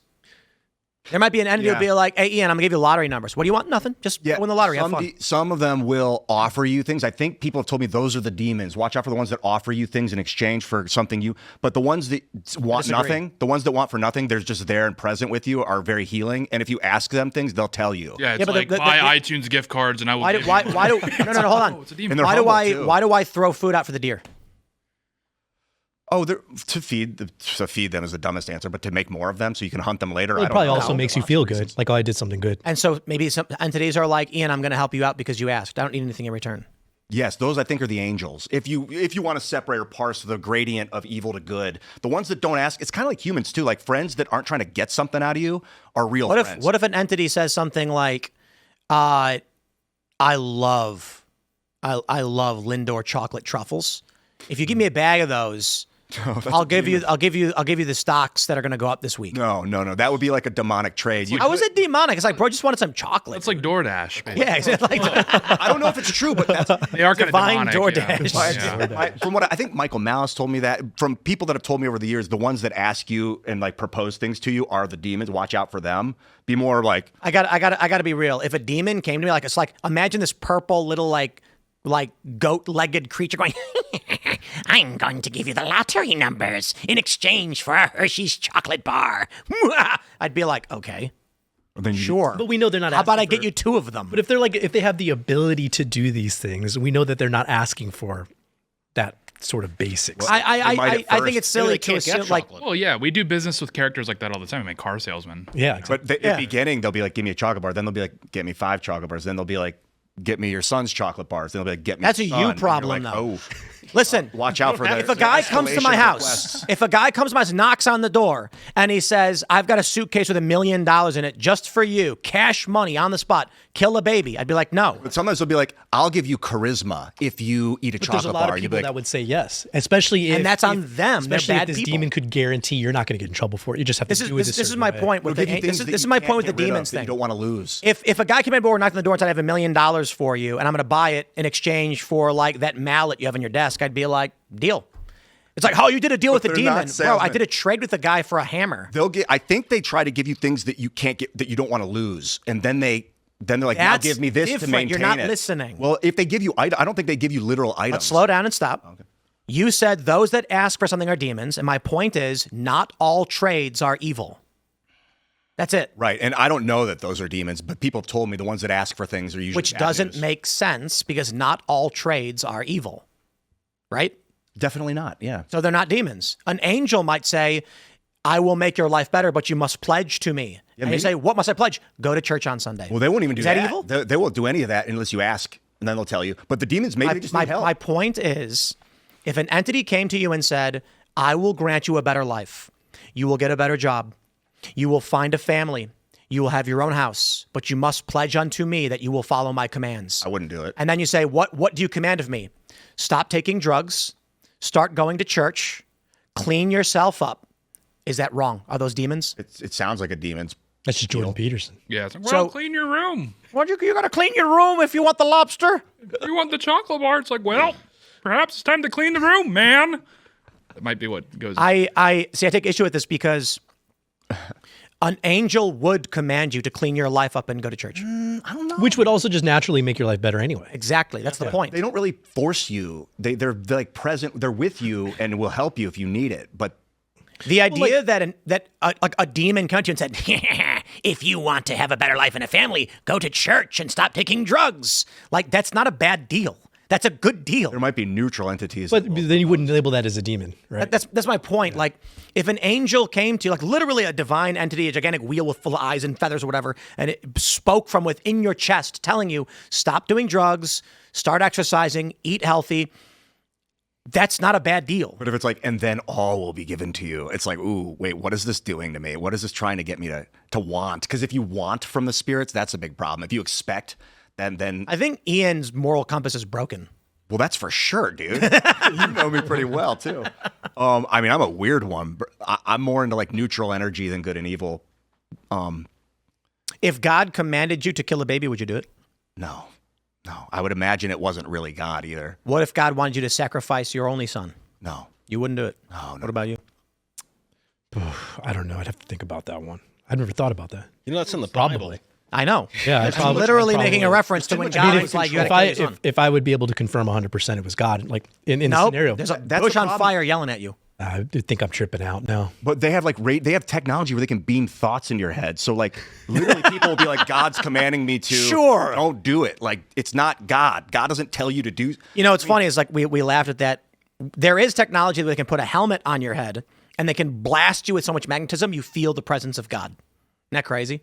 They did this experiment. They put a helmet on people with like super high magnetism, just blasted their brains, and they all said they felt the presence of some powerful I entity. think they're doing that at the Sphere right now. It's just listening to good music. Maybe God does tell you to do something. EDM. That's why they hijack this pathway is because they want to make you think it's God telling you. Or they want to take away everyone's ability to talk to God so only they can. Yeah. What if God's up there and he's just like he's like he's on the phone and he's like, is this Trump? And Trump's like, it's me, and he's like, I've been trying to get in touch with all of humanity, but I'm having trouble. Oh no, the line must be down. You got to talk to me. It's since they built the electrical grid. God's like, I can't see them. They went dark. The electric grid is blurring my vision. And I feel like he wouldn't be the guy he'd get because he would just filibuster. He'd be like, "We're building a great arch, and it's like, yeah, I know. I'm doing really great in the polls. Prayer connection to you. It's going to be amazing. You'll be able to talk to everybody again. Just let me deal with it. Maybe it's not being around electricity. It's looking at it. Like What if looking God literally does call people, but like only like one guy, and says like, listen, this is God. Here's what you're going to do, and then they do it. like one guy at a time. It's just like, bro, I would I have never 8 pick billion up years. the phone because I get so many spam calls. So he could be calling. The thing is, Yeah, right, I What I'm missed it saying is already. like in the Oval Office is like a purple phone that when you pick it up, it's God. And they know it's God because like one day the phone appeared what they're and the doing. president was like, what's this phone? It's not connected to anything. an And then AI. it rang and they were like, they picked it up and a voice was like, I'm God, I'll prove it. And then all of a sudden like a chocolate sundae just onto the desk. And it's like, transformers I'm going to closes. talk to you and only you. And this is how we're going to run things from now on. I mean, I thought And about Bush is like, I invaded Iraq because God told me to. Everyone's they- like, what a crazy guy. they had like a quantum administration that was overseeing all these conventional AIs that built this super mind that's like a god talking to them and they can answer anything. What if it's a simulation, but it's more like Cityscape? It's like some 20-year-old college dude is playing. And so he was like, he calls the president or whatever and says, listen, there's no way I'm talking to everybody in this game to do things. I'm just going to tell you, you do it. And then the president's like, oh, you're God. And then he makes like a chocolate sundae appear. He does miracles to prove it. And then he's like, so what do you want? And he's like, high score. What does that mean? It's like, I want the high score. I want the cultural victory. Go invade Iraq. And Bush is like, well, okay, I guess. That'd be awesome. That'd be so awesome. Just invade. Bush goes on TV and it's like, God told me to do it. And everyone's like, he's nuts. And then the 23-year-old guy's like, awesome, we invaded Iraq. So I He'd be want to like- participate, but I have to pee, and it's messing up my ability to communicate with God. So if you ever have to urinate, do that, and then pray. After. Yeah, they say that. They say that in church. They say your ability to communicate with God is hindered when you have to use the bathroom. They have bathrooms in Really? church? Do they really say that? I always No. found like I kind of like when I remember when I played basketball. If you had to pee, you actually kind of like behaved. You played a little better because you kind of had that edge. Can we make fun of women? We could. There's a lot of material there. There's a lot of material. We got this one. Let's parts. go. We got this from The Poke.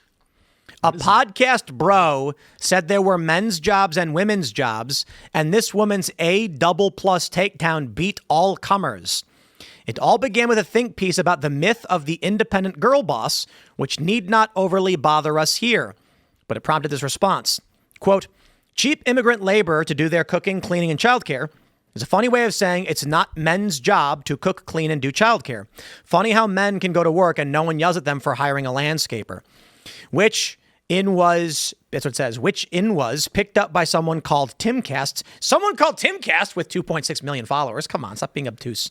Who is not only the host of Timcast IRL and CEO of Timcast, but also presents the Culture War podcast. Woohoo. Well, they misspelled Timcast. That just shows you why they don't put their name on the article. Timsat. Yeah. I don't even know what that is. Sounds like a test. Here's what I said.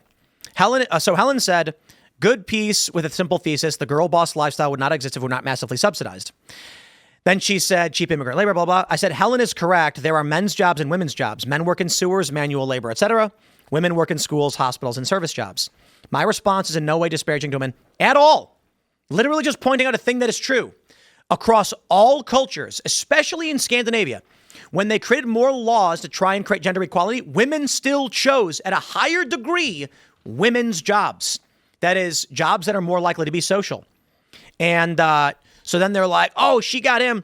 This person said, in what sewer do you work, Tim? Podcasting, which I think we all agree is a sewer. Literally.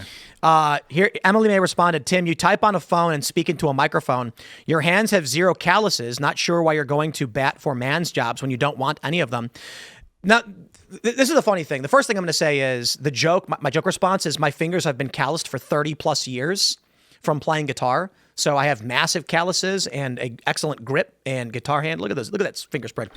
I also used to work for American Eagle Airlines, where I would lift around 30,000 pounds of luggage every day. That was for 2 years.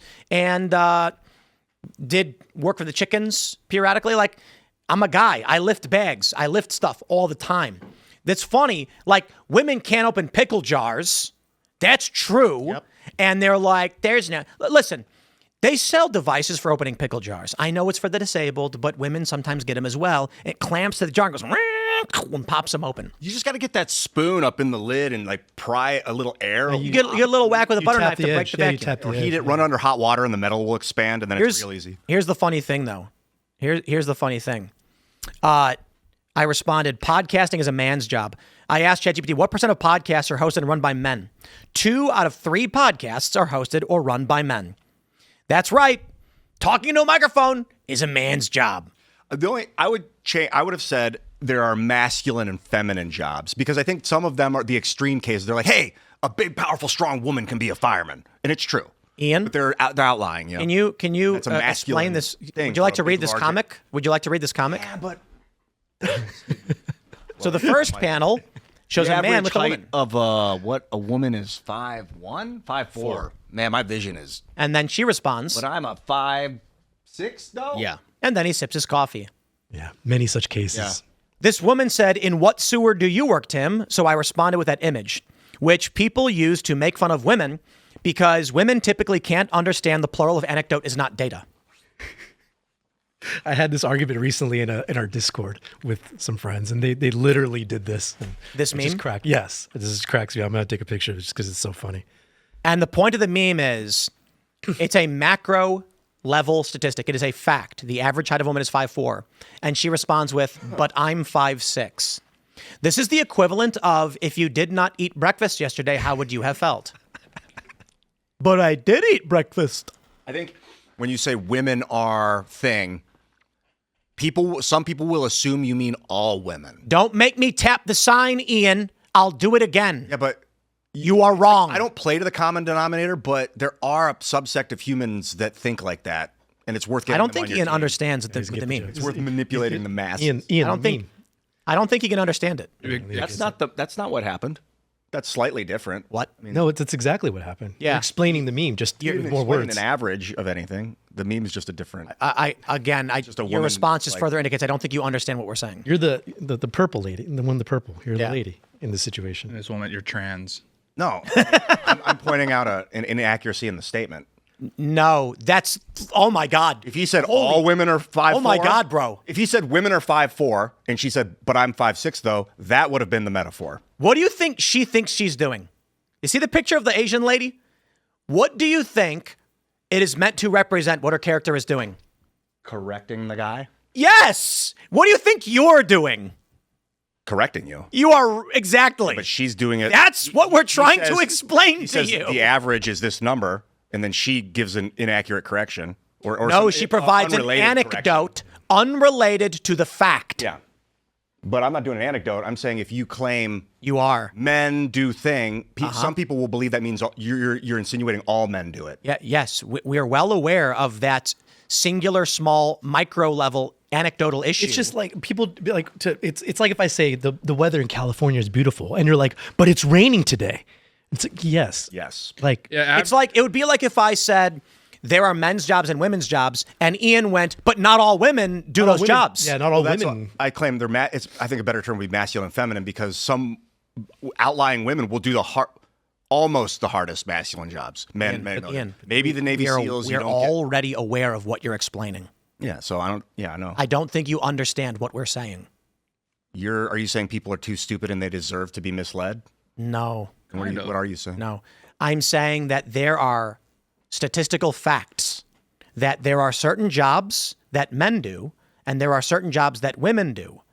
And people who can't understand it's not talking about them or any individual are dumb. When you then say, but they don't understand, and we go, that's literally the whole point of what we're saying, but you're arguing against us having already confirmed what we're saying. Oh, I'm saying, here's how you help them understand. You're saying, I don't want them to. They're stupid and I like it. I don't think you can understand what we're saying, because that's literally I'm trying to help these people that misunderstood what you were saying. You're saying, no, don't. Just laugh at them. I don't think there's a way to explain it to you. I don't know. I was trying Some people just can't wrap their head around like averages per capita. This is a nukes. more detailed version of the apple. Right. Yeah. Visualized. Have you seen the per capita nukes where people just can't understand like what per capita means? Where like for you to say like this happens all the time on Twitter. Someone will say like, black people on average commit more violent crime, and then someone says, well, if you look at the amount of murders, white people commit more murders, and it's like, yeah, because it's a difference in percentage of the population. Per capita is the relevant factor, but people are like, I know. Oh, that just happened. It says count. Did you see RFK Jr. testifying before Congress? This lady, she goes, can you explain to me why we're having such an explosion of measles in the United States, or like why it's been so bad? Or she said it's worse here than any other country. And he goes, it's worse in Mexico. And she was like, we have way more than Mexico. So they have 1/8 of the population. Yeah. She did not understand. Per capita, yeah. But some people just can quite literally not wrap their head around that concept. And so, there's nothing you can do to explain it to them. Or they're being essentially up to. Let's do this. Let me pull up a tweet here that gets into all this. I was talking about this earlier. Let me find my friend Jess Margera. We love you, Jess. We love you. He says this in response to a tweet. Let me zoom in on it. Cooper says, MAGA losing their minds over a New York City tax on personal residencies valued over $5 million that aren't actively lived in is one of the most bizarre developments in this whole saga. Why are you upset about this? LOL. Jess responds, I've never seen a group of people enthusiastically support everything that either makes their lives even shittier or has basically zero importance in their lives before. Then when their lives get even shittier, they are confused and can't understand why this is happening. I responded, lower ordered thinkers are confused why higher order thinkers are upset. And he says, this is my new response ever. Ha ha ha. So I tried to explain it to him. I'm gonna overly simplify everything. Pied-à-terre tax. They're trying to pass it through. They haven't actually got it through. Kathy Hochul's proposed it. It's got to go through legislation. It's going to put a tax on any property worth $5 million that's a secondary residence. So there are contractors who probably have the year mapped out with building luxury properties. They're now looking at this going, oh crap, we're about to see a major downturn. Investors are not going to want to build because we are going to have to pay an annual fee. It's going to reduce our ability to sell these properties. Let's not do it. That $70,000, $80,000 a year low-level young guy contractor is now being told by his boss, I don't think we're going to be able to keep you on because our contracts are getting pulled. He's mad. He's mad you taxed the people that were funding investment into buildings. He is not confused as to why he's mad. Or how about the doorman who works at a building? How about the restaurant? A guy says, it's my dream to open a sports bar. There's a development happening across the street for luxury properties. We are going to have tons of business. Then they announce this. The investment firm puts a postponement on the development because they're not sure they want to invest $300 million in a building that people aren't going to want to buy.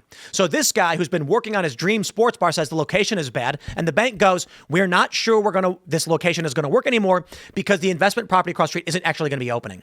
And he goes, but but I've been working on this for 6 months. And they go, listen, they're putting this tax through.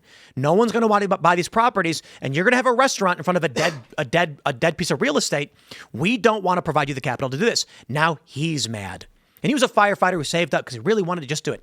These people are the epitome of arrogance, ignorance, lower ordered thinking, and an inability to think beyond step one. This is like a more basic version of that is like when they raised the minimum wage for like in California for like these delivery jobs. Like people, right. Like people just, it was too high. So it affected everything down from that. Or like the minimum wage for these service jobs. Oh, I love it. Yeah, they just laid off all these people. I was in New Jersey. And they're automating. Now they've got robots. In 2020, kiosks. I was talking to an accountant in Jersey. They had just enacted a minimum wage increase. And he said he just lost 20% of his clients.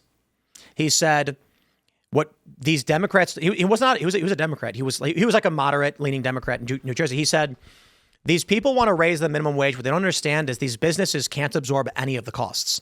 So what happens is he's like, look, there's a small restaurant. The owner probably makes $30,000 or $40,000 a year as the owner. They've got maybe 7 or 8 employees, not a very big spot, small little restaurant. You just told them they're legally required to increase all of the salaries by about 12%, or maybe like 8%. They don't have a big savings, and they have to immediately pay out more than they take in. 20% went out of business overnight.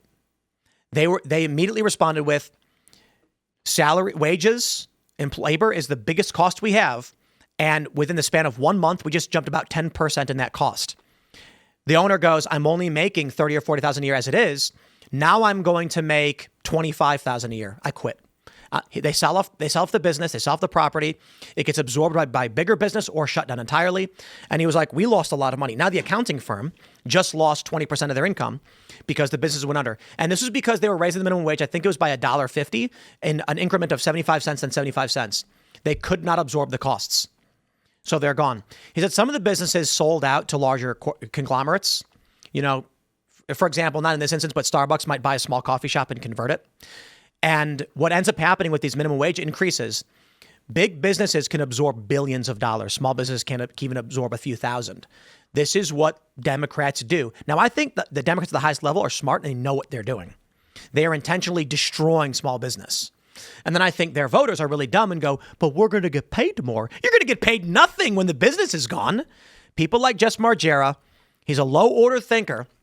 This is why he keeps ducking. I invite him on the show over and over and over again, and he keeps making excuses why he can't come on the show. Because he knows if he sits down, we can teach him and explain all of this to him. But these people don't actually want to come in these spaces because they know they're wrong. Or they're afraid and they're like, what does that mean? I don't even know. Am I wrong? I don't really even understand what I said. This guy knows way more than me and he talks fast and his tone makes me feel like an idiot. I don't want to do it. Yeah, you always have examples of this. Look at oh my God, dude. Sorry, go ahead, Tate. No, I was just like in New Jersey, for example, where they have like mandated pump attendants. And there was a Clemson study when Oregon repealed that law, because Oregon was the second to last state to have it, that it decreased prices by like 4 cents per gallon across the state. New Jersey is the same thing, where they actually have a lower density of gas stations. They have less gas stations because of the pump attendant law. So yeah, this happens all the time where they're like, well, we're creating like 3 new jobs for a gas station. That's why we need to keep this in place, because it's creating jobs, but they have less gas stations now. And then you have to think about all the additional jobs that would come with a gas station, not just the attendants that work inside it, but then in addition to that, more deliveries that increases like, you know, the local economy for delivery. So it's like you have examples of this all the time, but people just get fixated on one talking point. Like, yeah, but it creates like 2 new jobs. I want to say what really, really bothers me. A middle-class plumber is not harmed by not being allowed to live in a $5 million penthouse. The existence of a $5 million penthouse does not make life worse for anyone. It can sit there empty for all I care. If there was a gigantic chocolate cake sitting in the middle of the street in a closed box, the only detriment is that you have to walk around it. But what happens is these commies go, I should have that cake. And you go, well, it's not your cake. But no, why? How come there's a cake allowed to be there? If it exists, it should be mine. I think the commie argument with the $5 million penthouse is that penthouse should be split up into more like multi-tenant housing, right? So instead of being an empty spot for one person, it becomes a large spot for me. And who's going to build that? No, I'm just taking that. It's probably their argument. The point is, when a guy with $100 million says, let's create a 30-story construct with, 2 units per floor or whatever, no one is harmed by that. People get jobs. The local businesses get new customers. People who choose to invest and live in that property because they can will. If you don't build it, who's going to invest the $100 million for 5 units per floor, 30 floors, for lower income people? Companies may actually do it. But if people aren't, it's not being built. No one is being harmed when someone builds something else. Well, if you extrapolate to different level, higher ordered thinking about potential harms that could come from like an AI corporation building everyone's housing to control them with smart housing. That is a completely different issue that we're not talking about. Well, it's another order of potential. No, it's not. You don't understand what ordered thinking means. Corporations controlling the housing. You misunderstand what ordered thinking. You're talking about chess moves. I'm talking about scaling concepts. Well, you said nothing bad will come out of it. That's not necessarily true. If you bad things could. Should I show you the meme of the woman again? My God, Ian! Just to claim that there's zero bad outcome from corporations. Why do you building think $5 million they're both looking down, going like this when you say that, Ian? Because they're listening. I don't know. Do you understand what hyperbole means? Yes. Obviously, I'm not literal when I say nothing bad will happen. Okay. I'm saying very literal. Okay. The point is, the existence of a building creates a net boon for the people around it. Oh, yeah. Generally, yeah. I agree with that. That's it. Okay. But I think the concern is that corporations take over the world. They're like, we want to prevent. And I want to explain something again. Ordered thinking does not mean if I move my pawn forward, the knight could take it. Ordered thinking means, what is a pawn? What is a knight? If you can't conceive of things beyond your impulses, the lowest order of thinking is impulse. Animals act on impulse. Most humans, I think, operate, the academic view is around between 3 and 5. And I think there's like 12 orders of thinking. The final order of thinking is being able to visualize and conceptualize infinity. Understanding multiversal probabilities, outcomes, quantum states, things like that. Most people only exist between the what's my plan for the day and I'm hungry. Well, we should talk about Elon Musk's tweet about big basic income, because if we're talking about, we should. Like Tate brought up the job economy and how people will taunt people like, hey, it makes jobs. 3 guys are standing on the street corner now. They're getting like jobs aren't necessarily the answer. Let's pull it up. Elon Musk tweets, universal high income via checks issued by the federal government is the best way to deal with unemployment caused by AI. AI and robotics will produce goods and services far in excess of the increase in the money supply, so there will not be inflation. I think Elon needs to have a debate about this one, because while on the surface, it's possible that he has found a circuitous method by which he could succeed in this. I should say, when you go to the granular, on the surface, what he's describing is impossible. I don't know, because we talked about this last night. I do. My first thought was, if we have a net input of energy, then we could feed the system, and then that would be enough left over to produce a basic income. Wouldn't like, and maybe I'm wrong here, but like, if the government were going to say, look, we're going to give a good chunk of the people in America a flat $1,000. If I'm a landlord and I own a bunch of property, wouldn't I just be like, I'm going to raise rent Yes, $500 across because the argument is this. Charles Murray said that we should give everybody $10,000 per year, no matter what your income is. People who want more money will simply just work for it.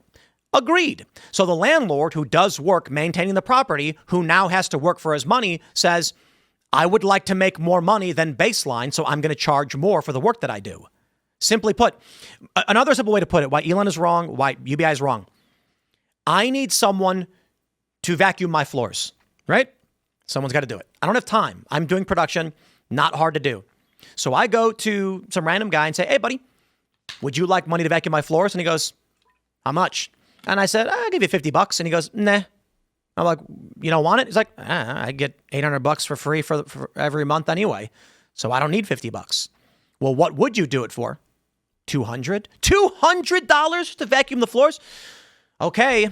Well, now we got to raise prices on everything because the baseline of labor has just skyrocketed. No one needs to do the work for the essentials. It's only now vanity. So to get a guy off the couch who's watching, reruns of ridiculousness, remembering the glory days. He says, listen, I don't need to do it, so I'm not going to. You got to make it worth my while. The point is leverage.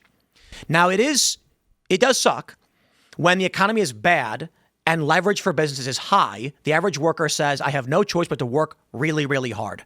And we want to find that happy medium. But if you remove all leverage from businesses, the only result is absolute collapse. It's just going to collapse because here's what happens. I go, okay, fine. I'll give you $200 to vacuum the carpets because someone has to do it. I then raise the prices in my store to accommodate the $200 vacuuming. Next month, the guy who makes $10,000 walks into the grocery store and finds that the apple now costs $5. And he goes, ooh, what's going on, man? I can't afford anything now. This money's not enough. So then the communists all go, rabble, rabble, rabble. And the government goes, okay, we're doubling your monthly stipends. Then the guy comes to me and says, listen, apples are $5 now. $200 don't cut it for me to vacuum your floors. I need $400. I go, $400? Hyperinflation. Elon is not correct about this when he says AI and robotics will produce goods and services far in excess. The only way that's possible is if you own nothing and one big corporation does all the production. And then the question is, maintaining the robots, there is going to be human labor required. We are not going to replicate our futures. So long as human labor is required, this inflation will exist, and the government will not be able to produce enough grease for the economic wheels so that individuals who don't produce anything get access to resources. Again, if he says there won't be inflation, I'm telling you that the average person does not need or want flat goods and services. There will be people who want more. So businesses will still exist. Elon's argument is that everyone stops doing business, stops doing work, and robots do 100%, and we sit around and just watch movies all day. But the moment someone says, no, I always wanted to own my own store, that person's going to need a service done by someone who's not a robot. While robots can do most of it, they can't do all of it. That service is going to be an insane amount of money. Let's say that robots are vacuuming, stocking, doing all the farm work. Okay. Who's going to fix the HVAC? We don't have robots that are going to do that right now, so a human has to do it. So you call a human who does HVAC and he says, listen, I'm catered to hand and foot, have a full supply. Why should I take time of my day to do this? Because you want the extra money to buy something that is luxurious. Okay, I'll fix your HVAC for $50,000. Because I got to be honest, I don't need to get up. But I think the capitalist system will still thrive in that. Then you'll be like, no, dude, I'm going with the HVAC guy that'll do it for $400. Like, and then why would an HVAC guy work for $400 when he's getting everything for free? Well, not everything. $10,000 a month wouldn't. He says goods and services will be in far excess. There will be no inflation. That might be the case, but that still doesn't mean you're getting everything. Like, you still are going to need to produce something. That's my point. And if that's true, this cannot work. The unfortunate reality to nature is that some people have to do hard work more than others. So when you get into a UBI system, here's what happens right now with UBI. People need to do farm work. We need food. If the government prints money and gives a bunch of hippy-dippy hipsters in Brooklyn $10,000 per year, and they say, I'm going to do nothing and sit around and just live off it, the farmer goes, why do I have to work? How is it fair? This is what every communist system has always done. Some people graduate to the political class where they don't got to do anything. And then the other people are complaining, why are we working? You're stealing from us. And Animal Farm made a great example of this. The chickens had their eggs taken and sold off. And when the chickens complained, they were executed. But if the farmer's also getting $10,000, who cares if the You're right. Getting it or... So the farmer says, I don't have to work anymore. Now there's no food. Well, if the farmer's got AI that's doing the work for him, which is the idea I think that Elon's hinting at, is that in the future, maybe when AI can farm, I said, if we did UBI right now, we still have to produce food. And the farmer is going to say, why am I doing this work when no one else has to? So we give him UBI and he goes, now I don't have to work, and he stops and there's no food. But $10,000 is not enough to throw away your career. This is something that people genuinely don't understand. Ask the average person. You can have $10,000 per year free if you don't work. Oh, that's the problem. I think you should get it regardless. So let me finish. Okay. You go to the average person and say, if you don't work, you will get $10,000 per year. You can do whatever you want all day, every day. You can live wherever you want. You can live in the wilderness. You can live on the beach, whatever. Or you can get a job and work 40 hours per week and make an extra $15,000 per year. Do you know what 80% of people choose? I'd rather just take the minimum but not have to work because my time is more valuable. Every lesson we have ever been taught is that time is worth more than money. If you go to the average person who would work at a Taco Bell, which I love, they're going to say, listen, the choice between working 40 hours and not having to work but still having money, I take time every choice I'm offered. It can't work. That's it. And then you think, because I was visualizing the future you're describing, and that people would become like purposeless and destitute, and then they would just cannibalize each other. I'm saying that if you go to a person and say, you will have $800 a month to do anything you want with, you can choose to work to make more money. And this person is a low skill worker. They're going to say, I'll make the $800 work. I'd rather have free time. Think about it. It's only $800 a month, but I'm young. Jobs don't pay me that much as it is. So me and my friends are going to pool. Me and 3 friends are going to pool our money together. We're going to rent a cheap 1-bedroom in a rural area. We never have to work. We can hang out and play video games and watch movies all day. We're good. I don't need the extra money. Yeah, a personal example of this is, I didn't always run my own business, but I used to work in sales, in IT sales and tech sales. And I made really, really, really good money doing it. But I was working 50, 60 hours a week. Now I work a little bit less and I run my own business, but I make way less than what I was doing there because time. I have more time to travel, to do things like this, more personal time. I could take my vacations when I need to, but I make less money, but you can't buy time. Like you can have all the money in the world, but if you can't spend it. I remember just to go on a little more of a rant, I remember reading a story of a guy who he lived in a very frugal way. He was making like $200K, $150, $200K a year, living very frugal, drove a Toyota Camry, busted his butt. His sister never worked. She just made crap. She spent a bunch of money, it was a barista, blah, blah, blah. And he just busted his butt. And then he gets diagnosed with cancer, like terminal. And he's going to die. And he was just so bitter because his only family member living was his sister. So she was going to inherit all his wealth, everything he had saved, but he never lived. He had all the money in the world, but he never used the time. And now his sister's going to inherit everything. So I'd pick the time any day. So they always say, here's the thing. Trade places with a 20-year-old in a heartbeat. This is possible. We could make it work. If your population were people that were passionate and driven and did not care about money, but they worked for the joy of it, it is entirely possible to do because money becomes immaterial. Right. So all you'd have to do is execute anyone who's a dissenter or doesn't align with your system, and communism will then work. Or inspire them to create and sign them up for the draft. I mean, they're all going to be signed up for the draft. Welcome to communism. Healthy and fit, bro. This is the ethos of communism. If you have a passionate people who believe in the work they're doing, then you don't need money. Correct. So you have to kill everybody else. Otherwise, they'll rebel against your system. Yeah, just look what happened during COVID. Everyone started getting checks, and they're like, "Sweet, I don't have to work now." Yeah, I know. Sit around. Yeah. Yep. That's a good. And then preview. after COVID, maybe that's what they were trying to test out. Maybe they were like, we need an excuse to see what will happen if we go UBI. And then what happened afterwards when they were like, time to turn the spigot off? People revolted. This would be a good debate with Elon because I don't want to straw man it. And you're making good points about the risk, but I think he sees a problem of mass unemployment right around the corner, and this is like the least worst outcome he can think of to try and stem the bleeding. Basically, I'm trying to steel man his argument. There is going to be a period of riot and violence between the point of total automation and industrialization where we are now. We are in the industrialized era. We have machines to do a lot of the labor, but jumping to the total automation is a quantum leap compared to what the industrialization leap was.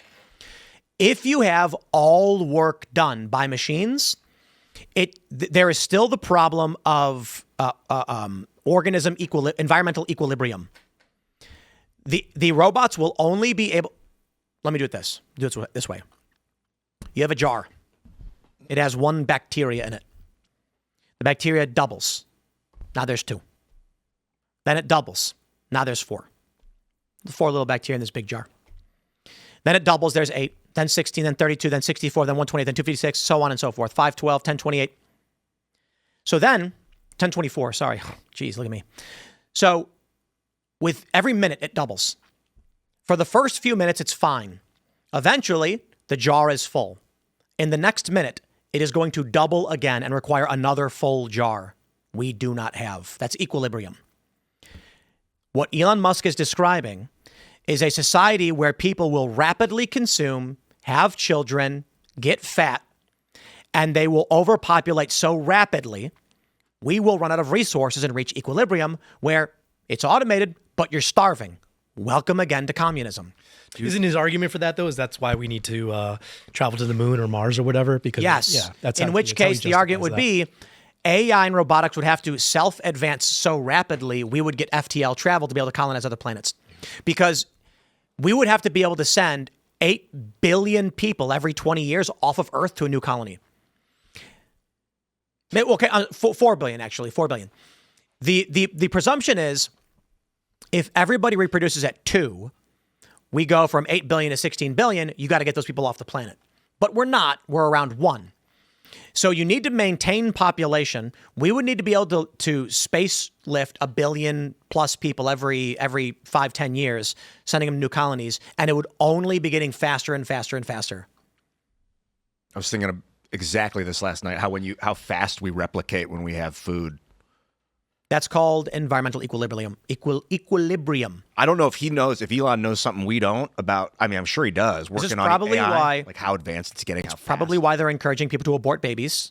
It's why they want mass abortion. I think that's where the slowing the population growth from Bill Gates came indeed. from. It's the Malthusianism from the 70s. Around the time the government started building AI, all this started happening. So I'm just going to wrap this all together and say, here's what happened.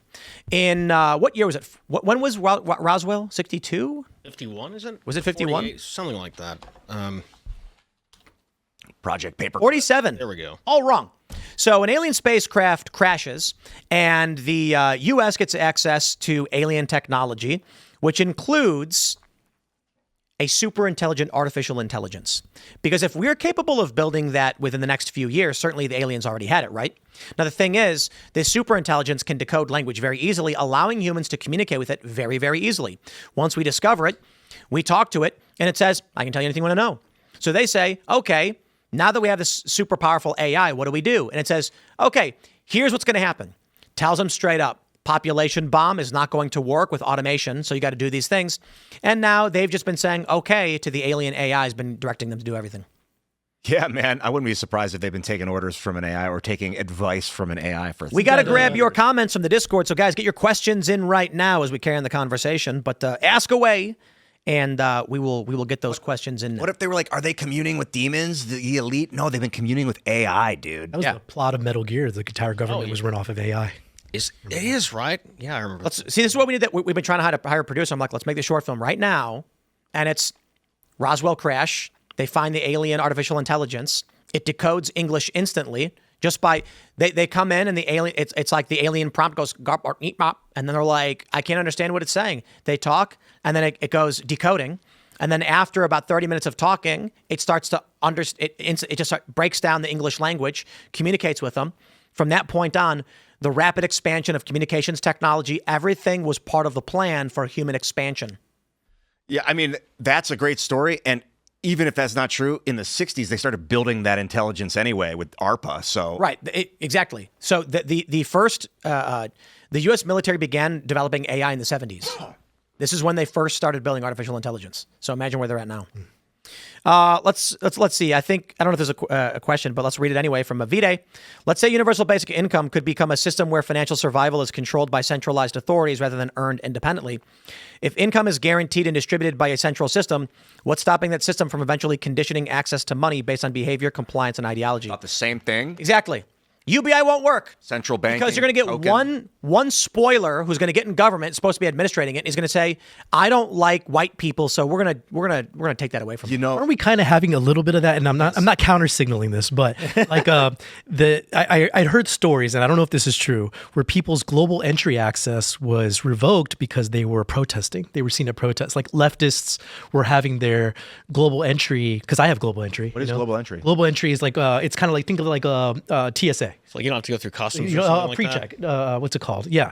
They were having it if they were seeing they were collecting people and collecting their information. If they were seen at a protest, all of a sudden their global entry was taken away. Mm-hmm. So it's like a version of that. Right? Yeah. If UBI was in this, you have that in China right now. If you're seen talking against the government, you lose score. There's like a score system.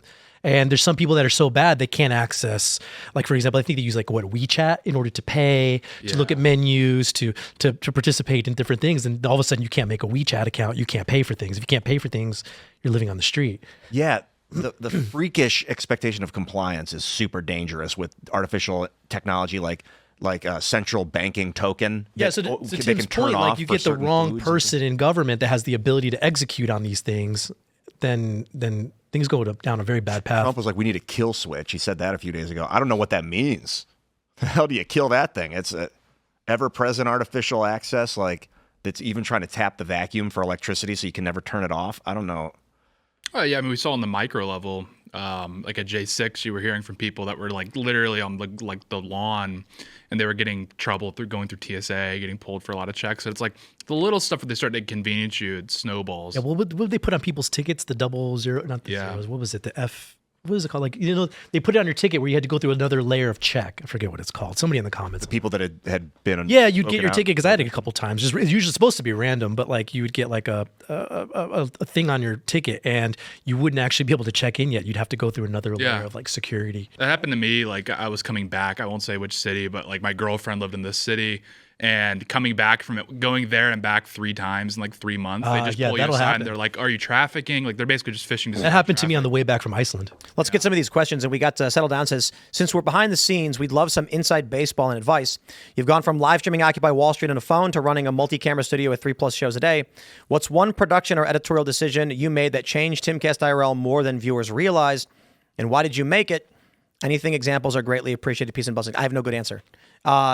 It's what you see is what you get. It's all pretty much on the nose. Probably having guests on. We always intended to have guests on IRL. It was hard because of COVID. Yeah. I didn't mean to answer for you. That was what from the outside seeing it, that was the biggest change. Well, the launching of Timcast IRL. But to be fair, when you and Adam were doing Hangouts, it was a different show with the same name. It was really a different show, though. Well, the show was supposed to be not political. It was supposed to be pop culture. So that's why one of the first videos on the channel is Sonic the Hedgehog and Skinwalker Ranch.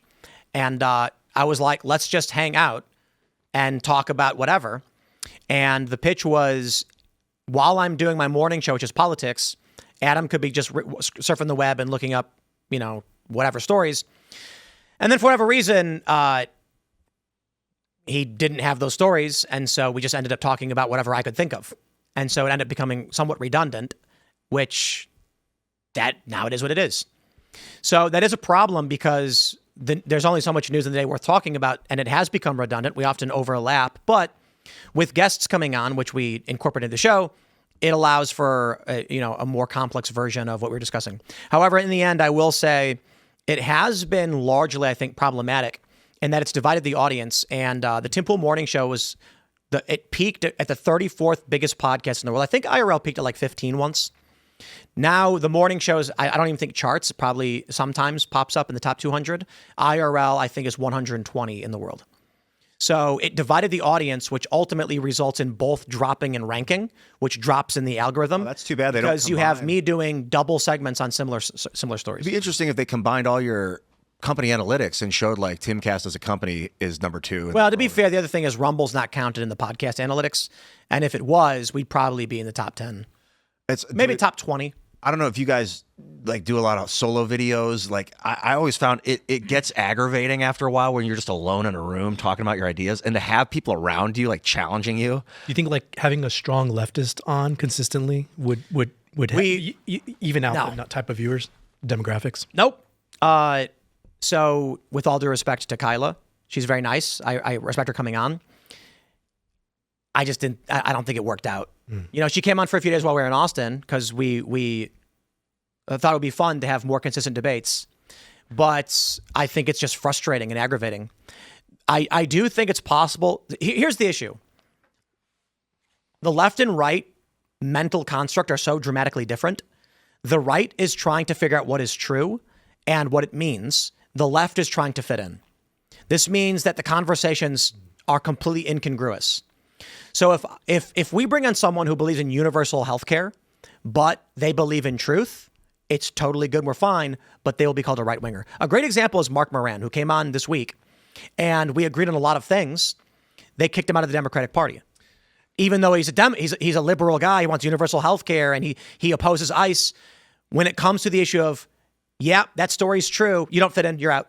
So leftists are literally just saying whatever they have to say to fit in, and it doesn't work for a conversation. It's funny. I did a podcast with a far leftist, or I should say a progressive leftist, and we both got crap for it. Like my viewers were upset that how dare I even like be in the same podcast with her, and then her viewers are like, how dare you platform this far right guy? Right. And so like it almost like cost us both. Well, the issue we have is, again, with all due respect to Kyla, the key moment of contention was when I pulled up a news story where Kathy Hochul says we need to get back the wealthy from Palm Beach, and she said that didn't happen. And then I was confused. The story's right here, and she goes, "That's a New York Post. It's not a trustworthy source." And I said, "Okay."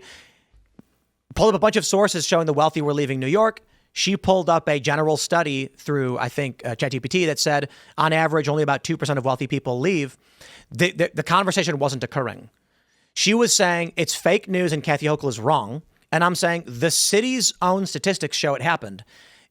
We're not even arguing the idea at this point. It's literally, I can't accept that reality. Yeah, she had like a line of what she was willing to accept as far as the truth went, but like once you got there, she would just like shut down and said, do you think people are like, yes, when my worldview is proven wrong, I will just claim it's fake news. I was gonna say, do you think like she actually believes it's fake, or she just doesn't want to be wrong, so she's willing to lie to herself? I think she doesn't want to step. I think she's very smart, and she doesn't want to be ostracized from the left. And I think she was kind of being tongue-in-cheek, like, no, that didn't happen. Like, come on.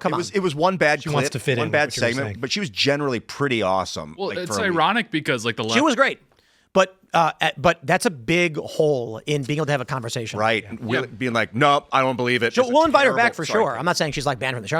I think she's fantastic. But it's ironic. I'm just saying, that's what makes it very difficult to have a consistent everyday presence, because I got to be honest, aside from the reaction from the audience who were clearly like, this is insufferable, I can't do this. This is the difference between the left and the right. The left says, say things that fit in. The right says, just to be honest. So we can't do that every single day. It's just, Well, I was gonna say it's ironic because, like, you know, the left wing demands orthodoxy. There's no heterodoxy permitted, and that actually, ironically, leads to stronger governance in the sense of they are able to be more all-encompassing, more smothering because they're all aligned. Where you look at the Trump administration, and they're having to operate without the approval of large swaths of sort of this broader right wing, because like orthodoxy is not at all demanded. If anything, people go, "I love that there's diversity. This is great." I got to jump to this question. It's Darwinism. The most adaptable survive. So that's the leftist mentality: is adapt and control. Whereas truth might get you killed sometimes. So like, indeed, what side are you going to play? All right, we got this from Surge X. Question for everyone. If there are reportedly 10 scientists who've gone missing or died under suspicious circumstances after allegedly working on UFO, UAP reverse engineering programs, why is Bob Lazar still alive, healthy, and freely talking about it 35 years later? Doesn't that strongly suggest he might be lying, or at the very least, that the "they kill anyone who talks" narrative doesn't hold up?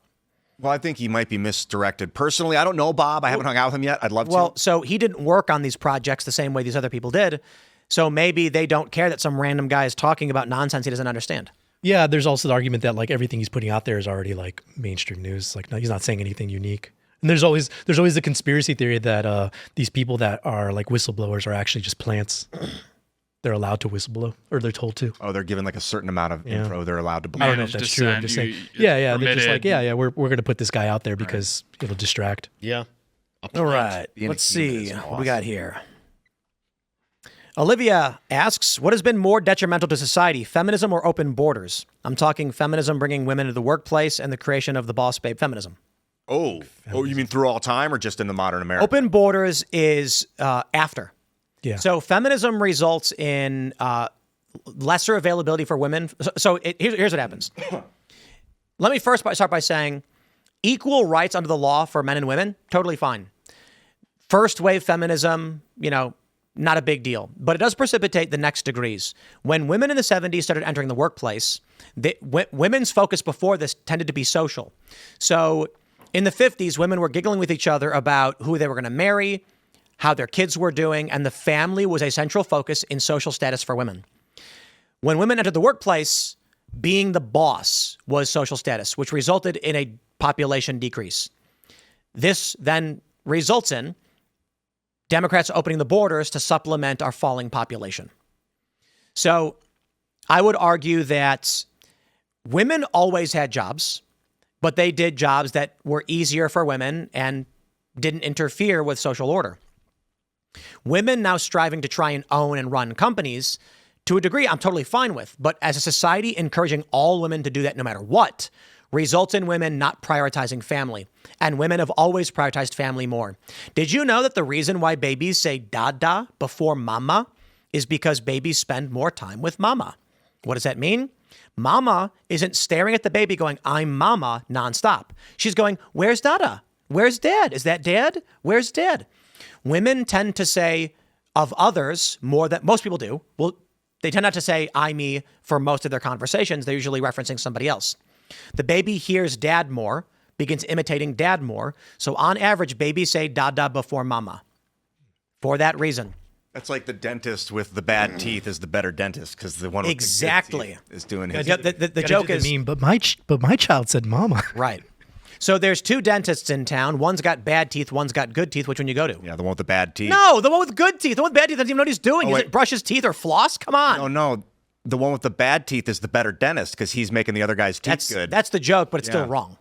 Really? Don't go to a dentist who has bad Like teeth. if there's a guy with a bad haircut and a good haircut, which one do you get the haircut from? The one with the bad haircut. That's He's the actual joke. No. Yeah, because he gives good haircuts. The tooth one is the after the fact joke because you don't want to go to a dentist who's got decaying bad teeth because it means he's not smells taking bad care. And it's gross. It means he doesn't know how to take care of his own teeth. That's true. But the real question is, there's a town with two barbers. One has really great hair. One's got awful hair. Who do you go to? The one with awful hair because he tends to the guy with the good hair. Mm-hmm. Yeah. I just never pay attention to my dentist's teeth. He's got the Really? I actually You're haven't lucky. either. Oh, I make them open up. Yeah, I like to get to know my dentist. See those Wanna see it? chompers? Let's see. We can grab one more if there's one more to grab. Grab it. What's worse, open borders, women in the workplace, or dentists with bad teeth? Open borders. To Olivia's question, I was going to say open borders, but I thought this time scale was through all human history. I feel like open borders has just been a really horrible thing for countries. Definitely open You can't control your borders. That is correct. Olivia says, feminism today does not mean men and women equal. It means hating men and putting them down. It means encouraging little girls not to be moms and caretakers, but to be girl bosses. And that's a masculine role. Women can do it. Some women can, but to tell all women to always, that's the problem. My friends, that about does it for today. Smash the like button, share the show with everyone you know. I'm hungry and I want a smash burger. You can follow me on X and Instagram at Timcast. Tony, do you want to shout anything out? No, appreciate you having me on. If you're a Texan or if you're interested in Texas politics, you can follow us at currentrevolt.com or Twitter at currentrevolt. Is what's his face going to win? Who? Tellerico. Did you see his fundraising? Massive. Compared to Cornyn and Paxson. If you like a nuclear combined bomb. both of their fundraising together, it still wouldn't reach. He's going to win. Where's he getting his money It's going to be a very close race. It's going to be very close. This last, not to get into it, but this last primary, you had more Democrats vote in Texas as a quantity than you did Republicans. So that's not a good sign. I woke up this morning and realized I'm a Democrat. I support Democrats and they can't do anything wrong and they shouldn't prosecute people who agree with them.